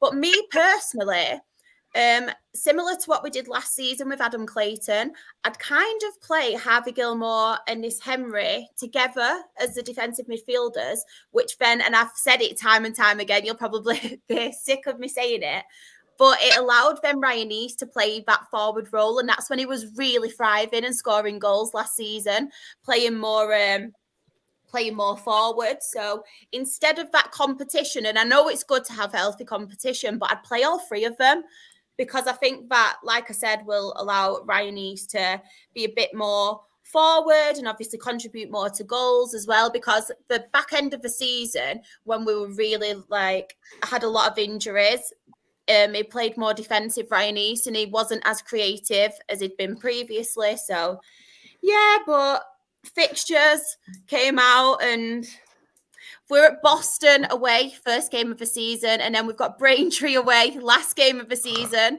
which I'm absolutely gutted about because Ian Henderson has announced this is going to be his last season. So I wanted to go. It's obviously it ends on a bank holiday, doesn't it? The season. I wanted to go around Rochdale in Coco's, which I never want to do, out with Ian Henderson, last game of the season, but that's not going to happen. Get all the Dale players out. Ian Henderson, one last dance. Going out round Rochdale or whatever. You guys could all come with me, but no, we had to piss on my parade.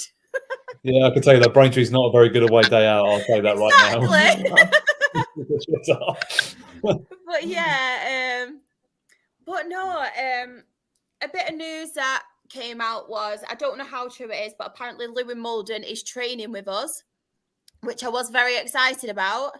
But Louis Molden is only training with us to get match fitness because he is apparently going to sign for Salford, which is brilliant, out of every team to sign for. And I'm sorry, I'm going to put it out there, and Salford fans might come at me, but I actually personally think we're a bigger club, and that's saying something because we're not very big. You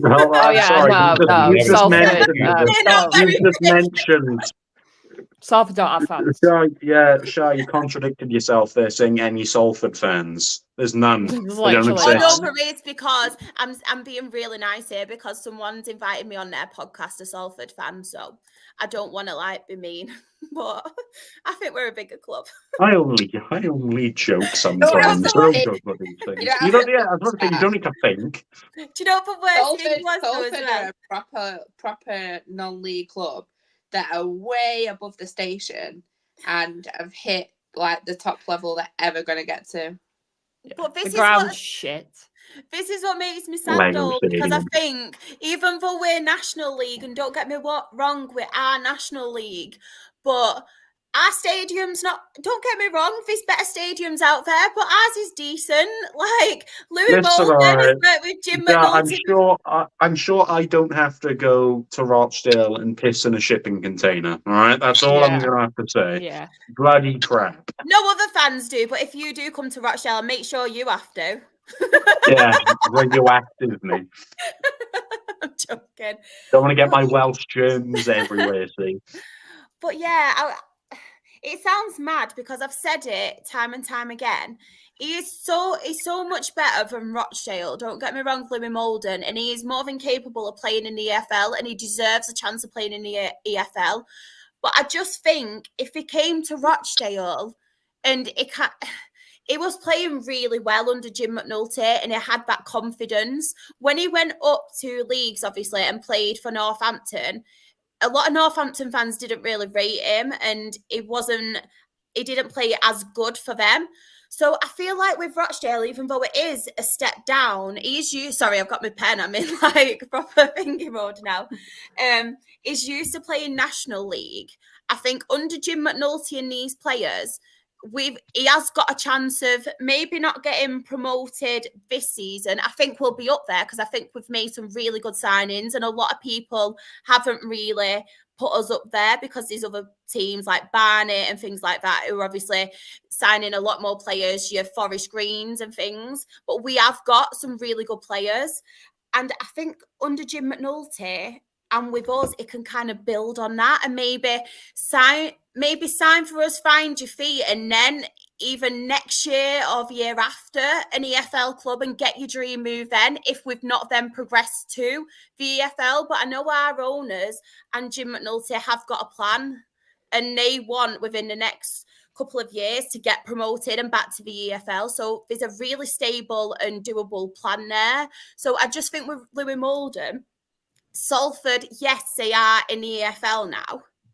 but you could kind of build on something with Rochdale, and he knows how much people loved him, and he loved his football there, so it just makes me really sad.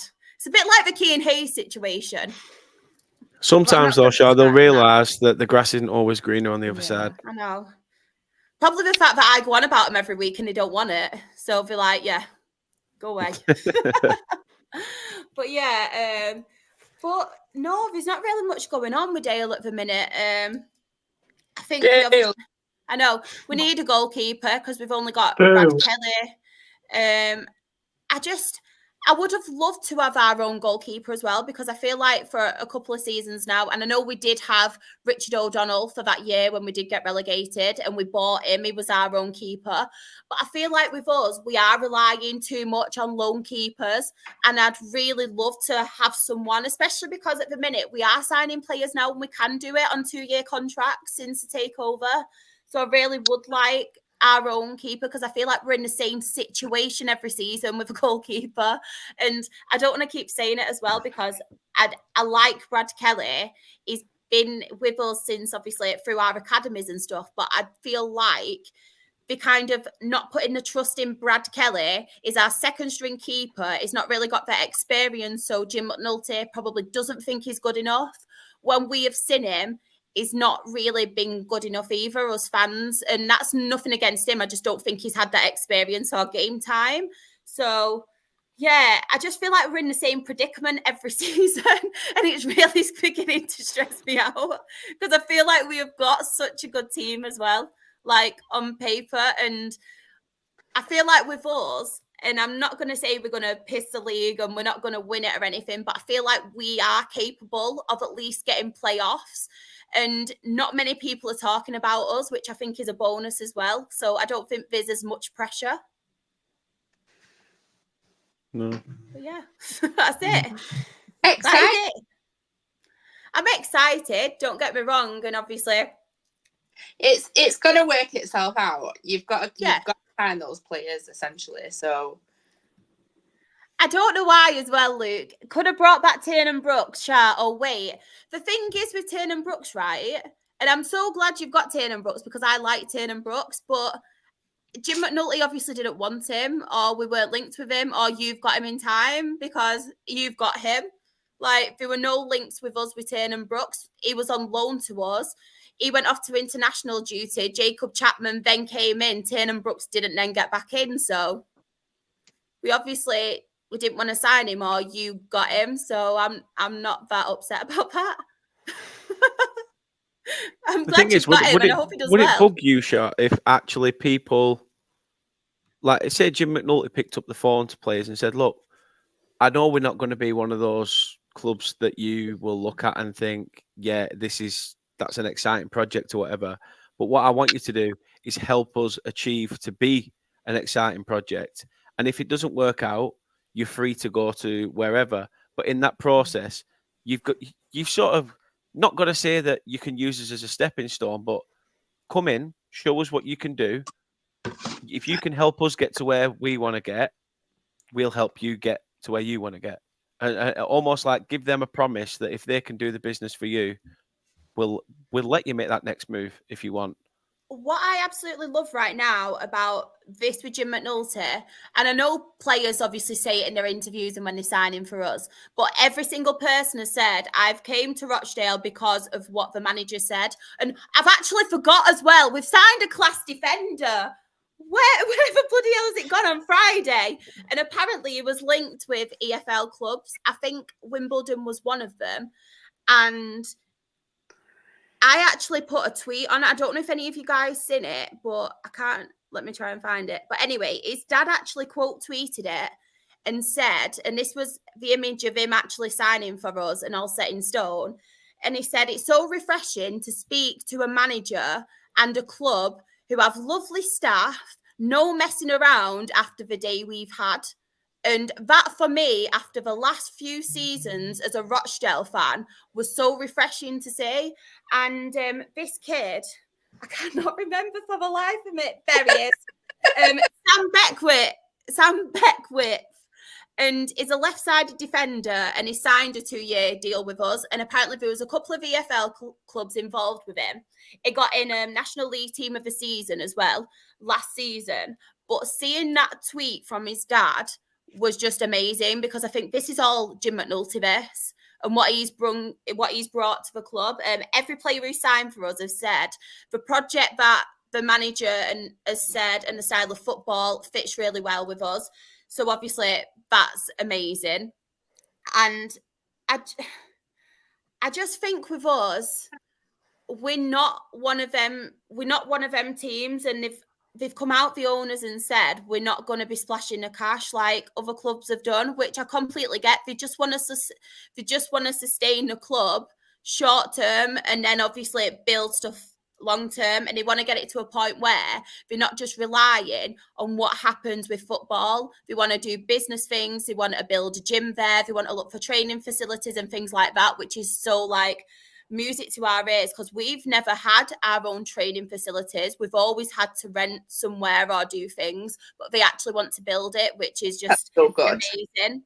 But they've also said that they want to carry on what we have been doing before with the academy.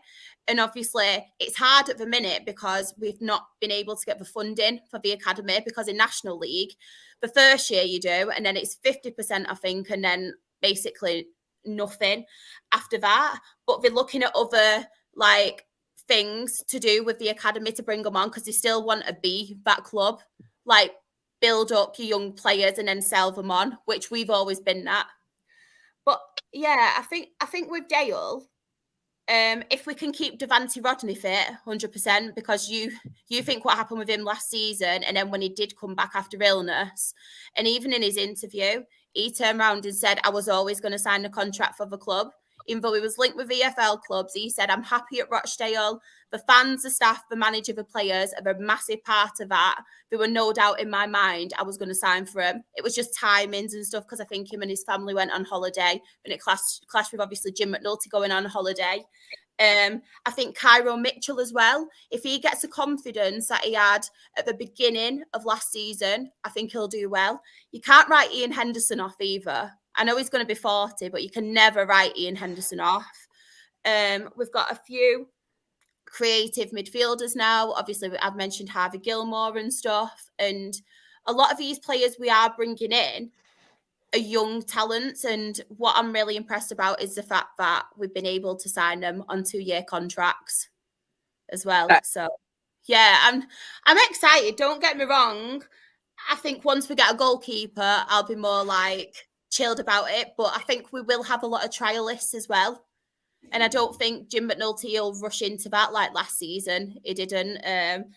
So yeah, I think we play Warrington on Saturday, so pre-season game. So I think we'll see a lot of trialists and get a bit more of what to kind of expect and see. But yeah, I'm looking forward to it.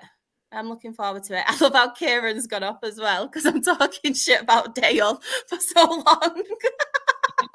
That was not my justification, but it's like, I want to start Newport again. It's a funnier and more entertaining analysis of the fact that I just got called. It's a lot more of a funnier thing.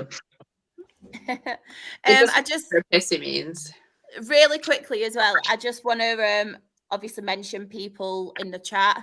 So we had Wimbledon have Joe Pigott back. We'll add goals there. Obviously, Macaulay Langstaff has signed for Millwall for undisclosed pay from Notts County. We get some money for that. Yeah, he signed apparently for it's very, very close to a 7-figure sum. I still cannot forgive Simon Rusk for letting him come into the fucking building and him saying, no, he doesn't suit our style of play. What? What a total bell end. Just go through all of these. Lucas got as well. We won our first pre-season game of the season against Hebburn Town. We won 7-1. Nice. Tranmere Rovers show, we have signed Solly Solomon, Marine FC, and Josh Williams. They are brilliant prospects. We are now linked with. Does anyone want to say his name? No, no, I'm going to try. Used to play for Markham. Yeah. Daniel Semeyu. That sounds right. I think it was Simu. Stephen has mentioned as well. Do we get excited by pre-season friendlies? No. If they're any form of fucking good, yeah. But when they're only in Kidderminster, I don't think you get excited for a pre-season friendly. I think you get to the point where you miss football and you look forward to going to football again. It's seeing everyone as well, isn't it? Like that social. Let's see what the new kit looks like in person, because the pictures, does it do it justice, and little bits like that. Yeah, let's see how the new players play, even though they won't be 100% committed because it's a pre-season friendly that nobody will remember in 2 weeks' time. But losing 2-0 to someone really dog shit or something like that. Yeah, we lost. I think we lost last season for 3-0 to Yeovil or something like that. It's them pre-season games sometimes that you get all hyped up for when you go there, because you're like, yes, get to see some football. You do shit, and then you're like, this season's going to be really hard work. Everyone when we lost to Yeovil was like, all right, 24th, 2 points, that's it. I never take pre-season into account because I remember the season under Robbie Stockdale, we won every single friendly and everyone was like, yes, we're going to get promoted. And then obviously we didn't do very well. And then I think the other pre-season we had with him before we sacked him, we won every game. And that was the season we got relegated. And then last season in pre-season, I don't think we did very well. So then obviously, and we did all right in the league considering what was going on. Yeah, so basically the rule of thumb is you want to be losing every single preseason every friendly. single one. Every single one of them. Doesn't matter who it's against. Yeah. But yeah, I think that's it, isn't it? Even better if you can lose the games convincingly. Shut up now, Kieran. Just want to say to everyone in the chat as well, I think we are doing a quiz. So if you do want to join in, get a pen and paper, everyone in the chat, and then you can send them all on Twitter and tell us how many you got right. Oh, I throw me fucking pen across the room. Fuck's sake. I can't spell, by the way, so don't judge me. Yeah, I can't. There's 12 questions. I'm just going to quickly share on our Twitter page that we are doing a quiz now. I'm not cheating, by the way, so let me do this first so I don't get done for cheating. I don't. Time. I think you just all do it individually. Oh, I'm really bad at quizzes though because I'm normal. I am. I know, but there's only 5 people, so there'd be a 3 and a 2. Yeah, but I'm a numfuck. Right, Ben's a girl. So Ben's a girl. I'm a nerd. Dad, Ben, and Jen can be on a team, and Dan and Kieran can be on a team. Could you think I'm a nerd? No, I said a girl. Oh, you're a nerd. I'm thinking, bloody hell, Claire. Like, no chill. You fucking nerd. Oh, speaking of nerds, right? What are you saying over there? Speaking of nerds, I thought you were going to have a comment appear from the screen then. This fucker. What about being a girl and you are a nerd? Speaking of nerds, though, I actually bought some nerds. Do you remember the sweets? Oh, yeah. Well, nice. Proper old school. Right. So we've got I've done it. Char, Ben, and Jen. I'm sorry now, by the way, guys. I'm really bad at it. Yeah, I'm bad. You're on your own here, Ben. I told you this. Right. So, question number 1. We got this. Yeah, we got this. But I'm not confident. You don't need to write these ones down. It's when we do the jump. So, Char, Ben, and Jen need to have like a sound. What do you call it? A sound. A buzzer. A buzzer. Dan and Kieran. You all need to come up with your buzzers. I think our buzzer should be Ben's a stud muffin. Ben, That's a a problem. stud muffin. I think our code word should be Rob Edwards is fit. I think that's Rob Edwards has got a great personality. Right, Gotta say the entire thing as well. Shorten it then. You can say stud muffin, and them two can say good personality. Stud muffin. I might come to. Right. Question number 1. Who won Euro 2016? Good personality. Yeah, Portugal. correct. Go on, Kieran. Oh, I was meant to start the buzzing. Oh, but why have we got pen and paper? That's the thing. I was writing it down. There's word scrambling. This is for the next bit. Word scramble. Oh, bloody hell. I would have got that right. I knew the answer. I forgot the keyword. That's why I was taking so long. I forgot it. Shut up, jibber jabbers. Number 2.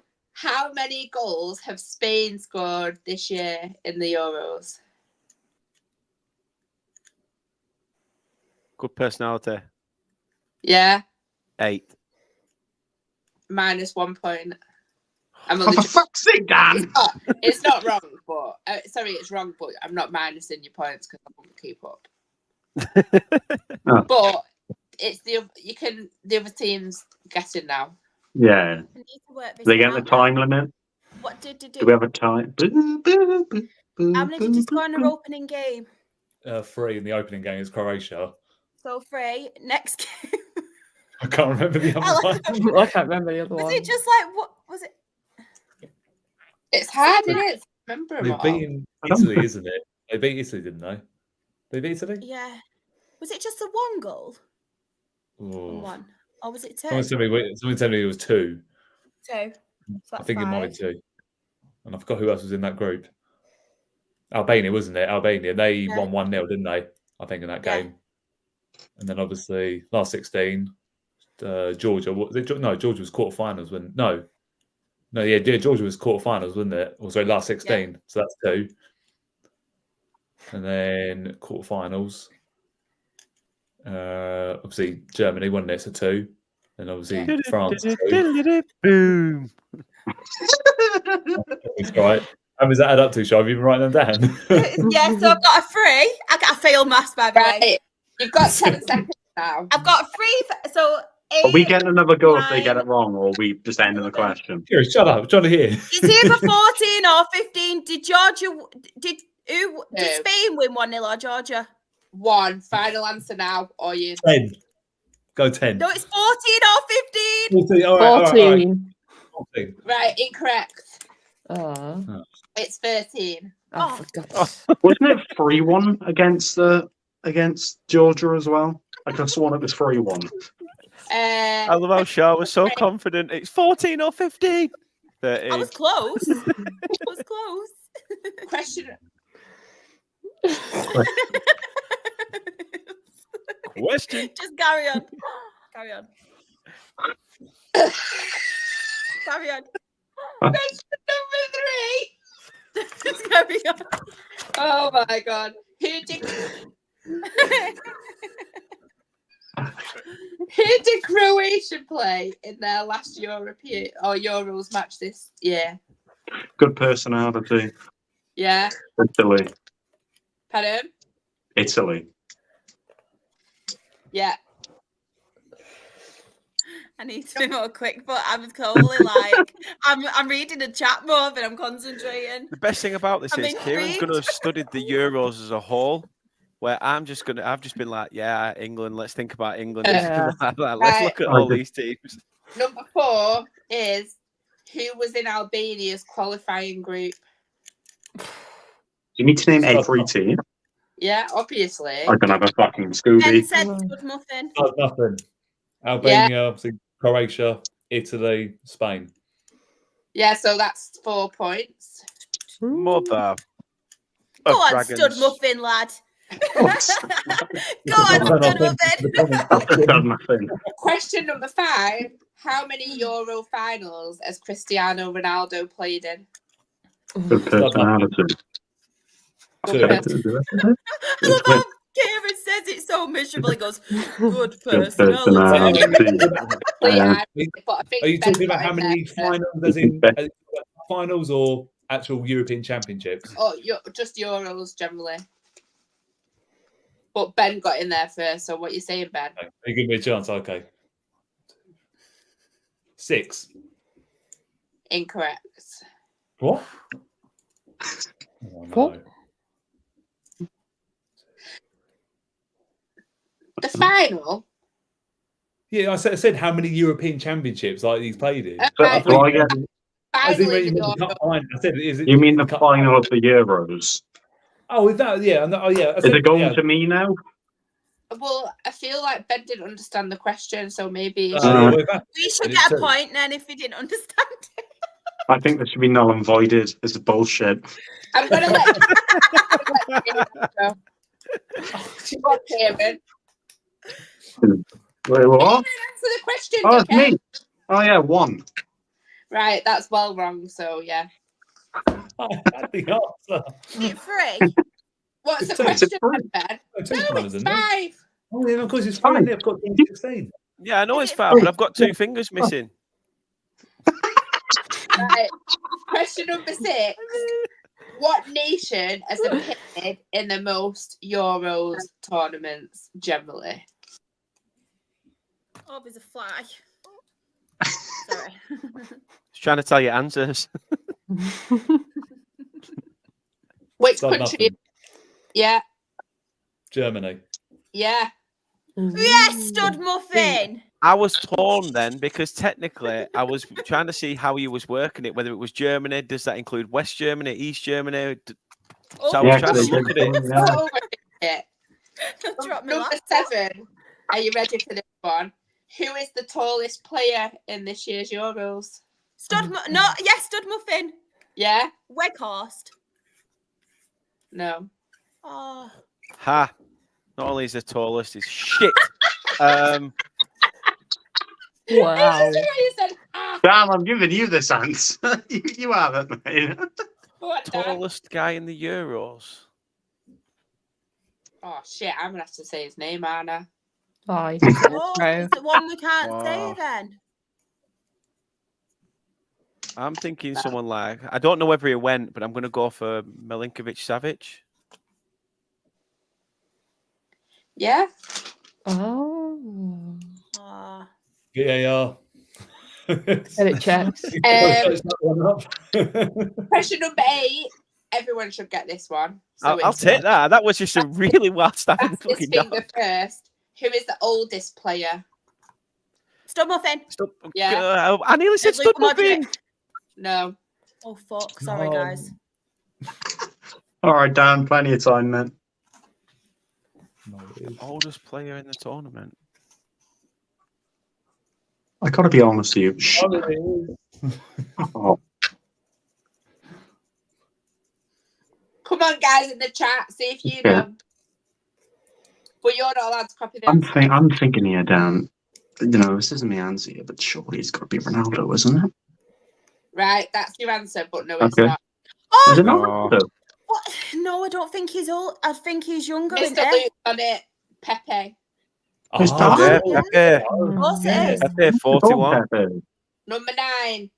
In the history of the European Championship, Oh, here we go. only once has the winning team not had a coach from each country. Who is it and what country?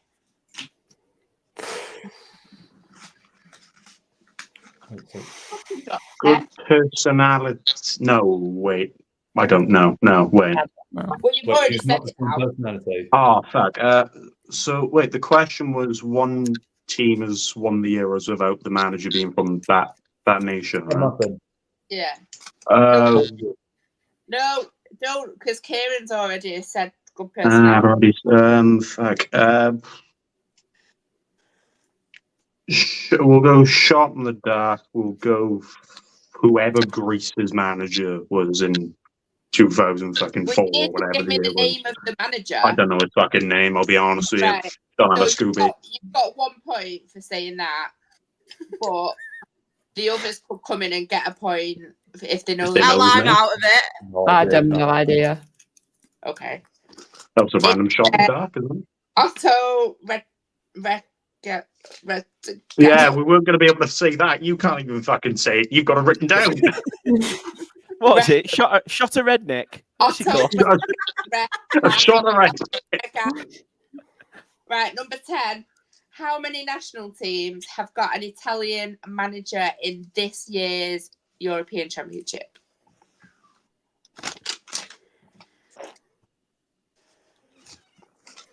I give up. I'm drawing a picture. Good personality. Yeah. Oh. No. Is it higher or lower? DJB? Is it close to 4? Jen, Charlotte, and Ben, JCB. Go on. I'm Steamrolling. Luke, I'm 5, and my dad's Bruce Lee. Drives me around in his JCB. What tune? Do you remember that? That real banger. Look That. at where the forfeit's supposed to be singing a song, but Char's already doing it. Is it just... Does anyone know? No. Is it 1? Right, it's 5. Oh. Oh. Turkey, Belgium, Hungary, and Slovenia have all got Italian managers. I knew Southgate weren't Italian. Right. I knew Italy's manager was He had a Italian. carbonara for his tea, but that's about it. Char, you should get this one. Oh, no, I won't. Are you sure? Question number I 11. shouldn't. What was the result of the first match of this tournament? All right. nothing. Yeah. Yeah. Germany 5, Scotland 1. Yeah. Yeah. I actually knew that one as well. Right. Question number 12. You should all get this as well. Who did Greece play in their first match of the tournament? I forgot they were. I didn't even realise they I were. didn't nothing. realise they were there. Competing it. Go on, Ben. Yeah, correct. Same as Wales. Get there. Me and you were daft as fuck, mate. We're just looking at the screen like, So, at this point, before you're doing the scrambles, you've got CJB on 7 points, JCB. and you've got DK on 4 points. So, the fact that Ben got the 4 teams in that group. Fucked us. yeah. Go on, Stumblefoot. We're already fucking lost. So, Muffins Doesn't matter. fucked us with his good personality. this is Yeah. where your pens come in. Also in the chat, join in. You'll need a pen though. So I'm going to give you some letters, and you've got to work out who the player is. Oh god. So I've tried to do it so it's like well-known players rather than Do we still shout our buzzers though? still shout your buzzer. Yeah. Shout the answer out, then it automatically goes to the other team. Kieran, do you remember last time I did this and I said donuts? Yeah. Right. So the first one is, I'm going to do it phonetically. O for Oscar. O for Oscar. O for Oscar. How many O's? How many O's? Three. I thought they were split. I for India. T for Tango. N for November. S for Sierra. K for Kilo. R for Romeo. You've got to first name, surname. Tell me who that is. This person That's the first exists. Yeah. Good company. Yeah. Good personality. Go, yeah. Tony Cruz. Correct. Oh, Well done. oh, I feel ashamed I didn't get that because he's my favourite. Your mate as well. Right. Oh. Number 2. I'll let down. Let my M family for down. Mike. Mike. B for Bravo. Yeah. Y for Yankee. L for Lima. G for Golf. I for India. L for Lima. I for India. L for Lima. U for Uniform. O for Oscar. R for Romeo. How long's this fucker's I name? know, that's what I was thinking. Fucking hell. Good Who is it? personality. Yeah, Billy Gilmore. correct. Fucking. Oh, did you get that? Just I don't Too know. good. Good. aren't they? I don't know. If somebody says, "What are you on?" I just tell them the Spectrum. That's it.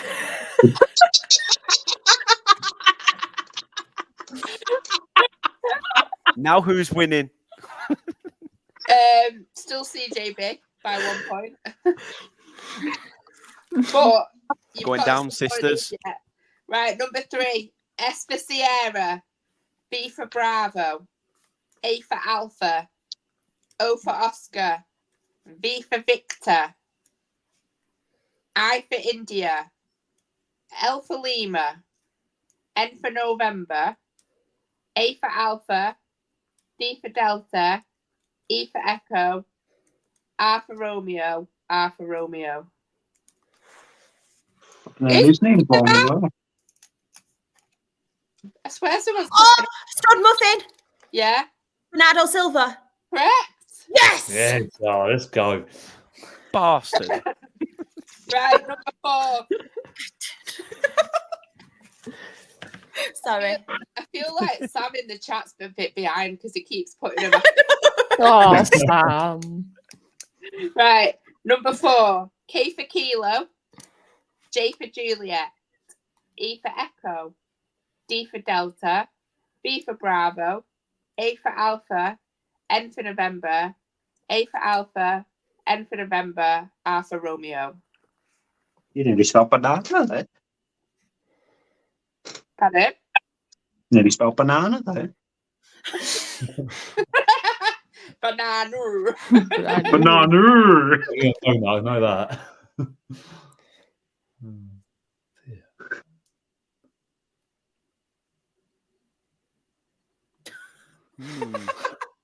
Anyone have a fucking clue? 'Cause I don't.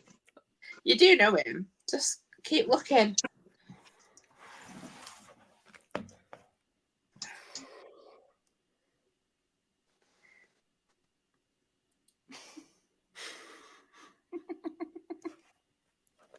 I keep reading it as Jed Banana. I'll be honest with you. I can't read it normally. Jed Bananas.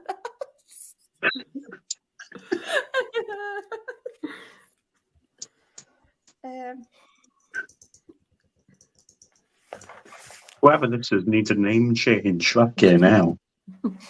Oh, it looks like a Wi-Fi password. Maybe to one country.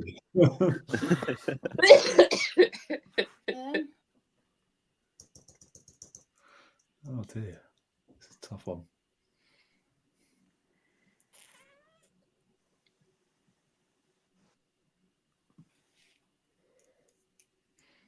I think it's the J that throws everyone off. I'm wondering if it's a silent J in the name or something. I don't know. That's what's putting me off. The Jed Banana's putting me off. I can't decipher it. I can't Jed see Banana. Sweet Jed Banana. What a name. I can't look for that. I can't look fucking past it, man. But there's a K at the start of it. It still says Jed Banana. It might be a silent K. Oh, yeah, it does.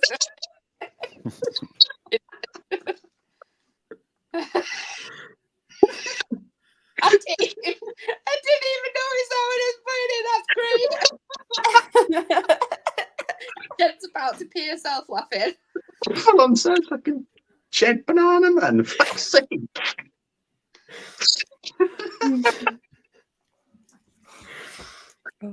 This is a tough one. This is so. I can't get past anything. I can't fucking do it. We should know who this person is.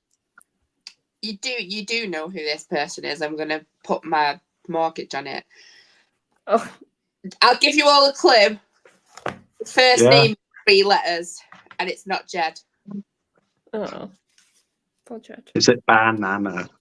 With silent letters. 3 letters. Jed Banana. Every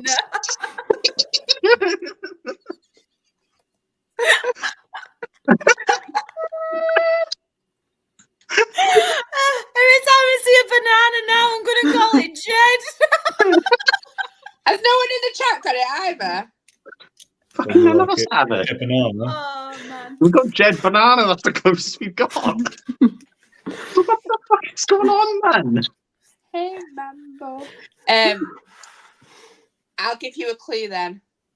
Yeah. I need to just check him correct, actually. Before He's not a fruit. I guess he isn't a fruit. Dan, you're supposed to be good at this. I was, and then Shah threw me off with a wickedness. It's Polish. He's Polish. That doesn't fucking help me at all. No, that doesn't help me at all. I don't know many of the Polish squad anymore. No. Can we just move on to the next one? Is currently attached to Southampton and has been since 2017. Jan Bednarek. Fucking hell. Good personality. Good personality. Good personality. I've said It it. didn't say it. Didn't say it. We should get the point. The other team, This is cringe. have to say their buzzer. And then do we automatically get the point? Even if we don't know it? You just say what he said, and you will. I weren't listening. I'll listen. Super Muffin. Jed Benarac. Banana. Who is it? Jed Benarac. Yeah. Go on, Stud Muffin. Thanks, Kieran. You're welcome, guys. Right, the next one. Right, I'm going to get this one. G for golf. Yeah. K for kilo. Yeah. O for Oscar. Yeah. O for Oscar. A for Alpha. L for Lemur. N for November. N for November. E for Echo, T for Tango.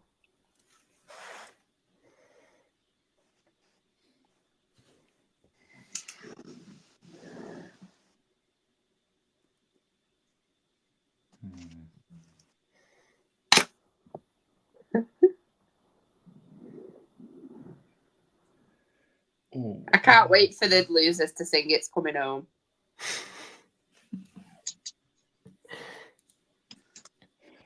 Stop at Muffin. Yeah. And go like Kante. Yeah. Yes. Let's go. Right. So the next one. Y for Yankee. E for Echo. M for Mike. E for Echo. M for Mike. S for Sierra. D for Delta. P for Papa. P for Papa. H for Hotel. I for India. A for Alpha. Very short name. Oh, no. I know it. Stud Muffin. Yeah. Memphis to Pie. Yeah. Oh, I love that. Right, next one. I peaked too You've early. only got two more. Oh. E for Echo. Bunch of bullshit. Pigment. Fucking angry. Not happy. E for Echo. Yeah. E for Echo. So 2 E's. Yeah. R for Romeo. Mhm. D for Delta. C for Charlie. C for Charlie. A for Alpha. L for Lima. I for India. N for November. You nearly spelt what? Good personality. Yeah. Declan Rice. Correct. Oh, Hey! You nearly Right, spelt at the right, beginning Steve. what Ben got really upset about. You nearly spelt nerd. There's one person on here that if they don't get this, they're a shit fan of the club. Right. So the last one. I for India. I for India. K for Kilo. M for Mike. D for Delta. U for Uniform. Z for Zebra. Oh, Zulu. A for Alpha. E for Echo. N for November. O for Oscar. What? Good personality. Zeki Amdouni. Yeah. Oh. So, Never a million years None ago. of us play you for the Euros. No, that's playing Yeah. fucking Euros. We're all lower league down here. Final scores with the losers singing It's Coming Home. CJB finished on 11. DK finished on 8. Ah. Unlucky Daddy guys. Kid. Unlucky Over Kieran. here. Sorry, guys, my internet's cutting out, you know, dial up and whatnot, being in Wales and all this other stuff. Bye. Dan and Kieran singing It's Coming Home. I don't even know the fucking words. I I'll tell be you what, honest should we with do our last You wouldn't know what it socials feels like. first and then Kieran. Oh, Helen says cheer, Kieran. Give up. should we do all our socials first and then we can sign out to them singing? Sounds good. Yep. So Claire, where can anybody find you on the socials? Claire_Jeffs on Twitter. Or on most Tuesdays, just not when it's not the season, we just do them now and again. Hatters_Hangouts. You can hear us talking about Stockport County in all its splendour. Love it. Jen, where can everybody find you? It's Jen Hunt _ on Twitter and Instagram. Dan, it's been nice having you again. I mean, I don't know if you'll be back with like me slacking Burnley off. He's gone now. But where can anybody find you apart from me? Because you'll probably end up blocking me. Wow. Just anywhere there's a local skip, I'll be lurking around, hiding behind the bins. No, I'm like shit in the field. I'm everywhere. So Facebook, Instagram, Twitter, X, whatever you want to call it, at Turf Morehouse, putting out Burnley content when I can be asked. Ben, our podcast Stud Muffin. Where can everybody find you? I You want can't to find the do Stud this Muffin? anymore. Oh no, I nearly got it. Ben Stone's had 2-1 on Twitter. I can't do it Whole anymore. podcast does nothing. He was almost for a second the podcast news, which wouldn't have been. Yeah, he was almost the podcast news. I won't forget this. He'll be bringing out his own calendar soon. Absolute football podcast. Wait till Kerry calendar. gets hold of him. Wait till Kerry gets hold of him and they give birth to baby Gareth. Go on, Gareth Stones. Loves it. Karen, where can everybody find you? I don't know, probably not anywhere in a credible place in Wales following what I'm about to do, but wait, we're gonna get it first time. There we fucking go. Smash that. Kieran UGC on fucking Twitter and probably outside your nan's house somewhere. Can't be asked.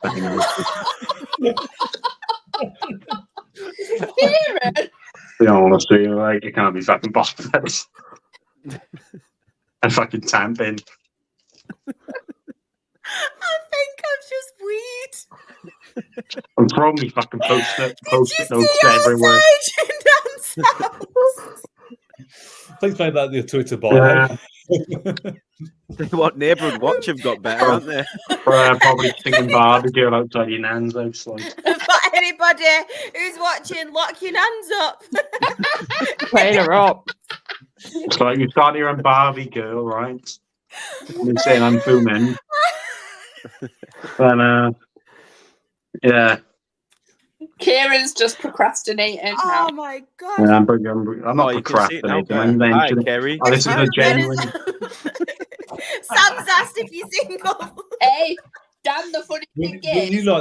Wouldn't you like to know, Sam, eh? Wouldn't you like to know? Yeah, I saw that. I saw that Uncle Nick giving it the barbecue. Uncle Nick and Beth.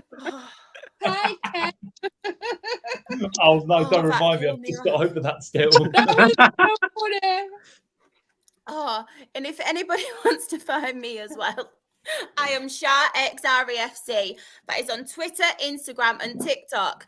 And I am going to say it right now because I'm sick of getting, honestly, after yesterday's football game, I don't know if there were that many drunk men, but my message request was an absolute shit show. I do not do OnlyFans. I do not want to pay pig.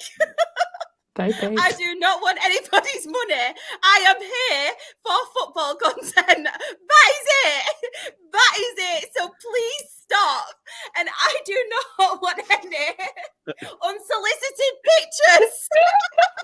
I'm putting it out there because it's getting me really angry. And I'll clip this and put it on my socials because it's really doing my head in. Kieran's on Only Nans. Yeah, I'm on It might be upgrading to fucking OnlyFans later on, mate. I'll be honest with you. Sam, bless him. It's what I think I'm going to have to put this episode as explicit on the audio, thanks to Kieran.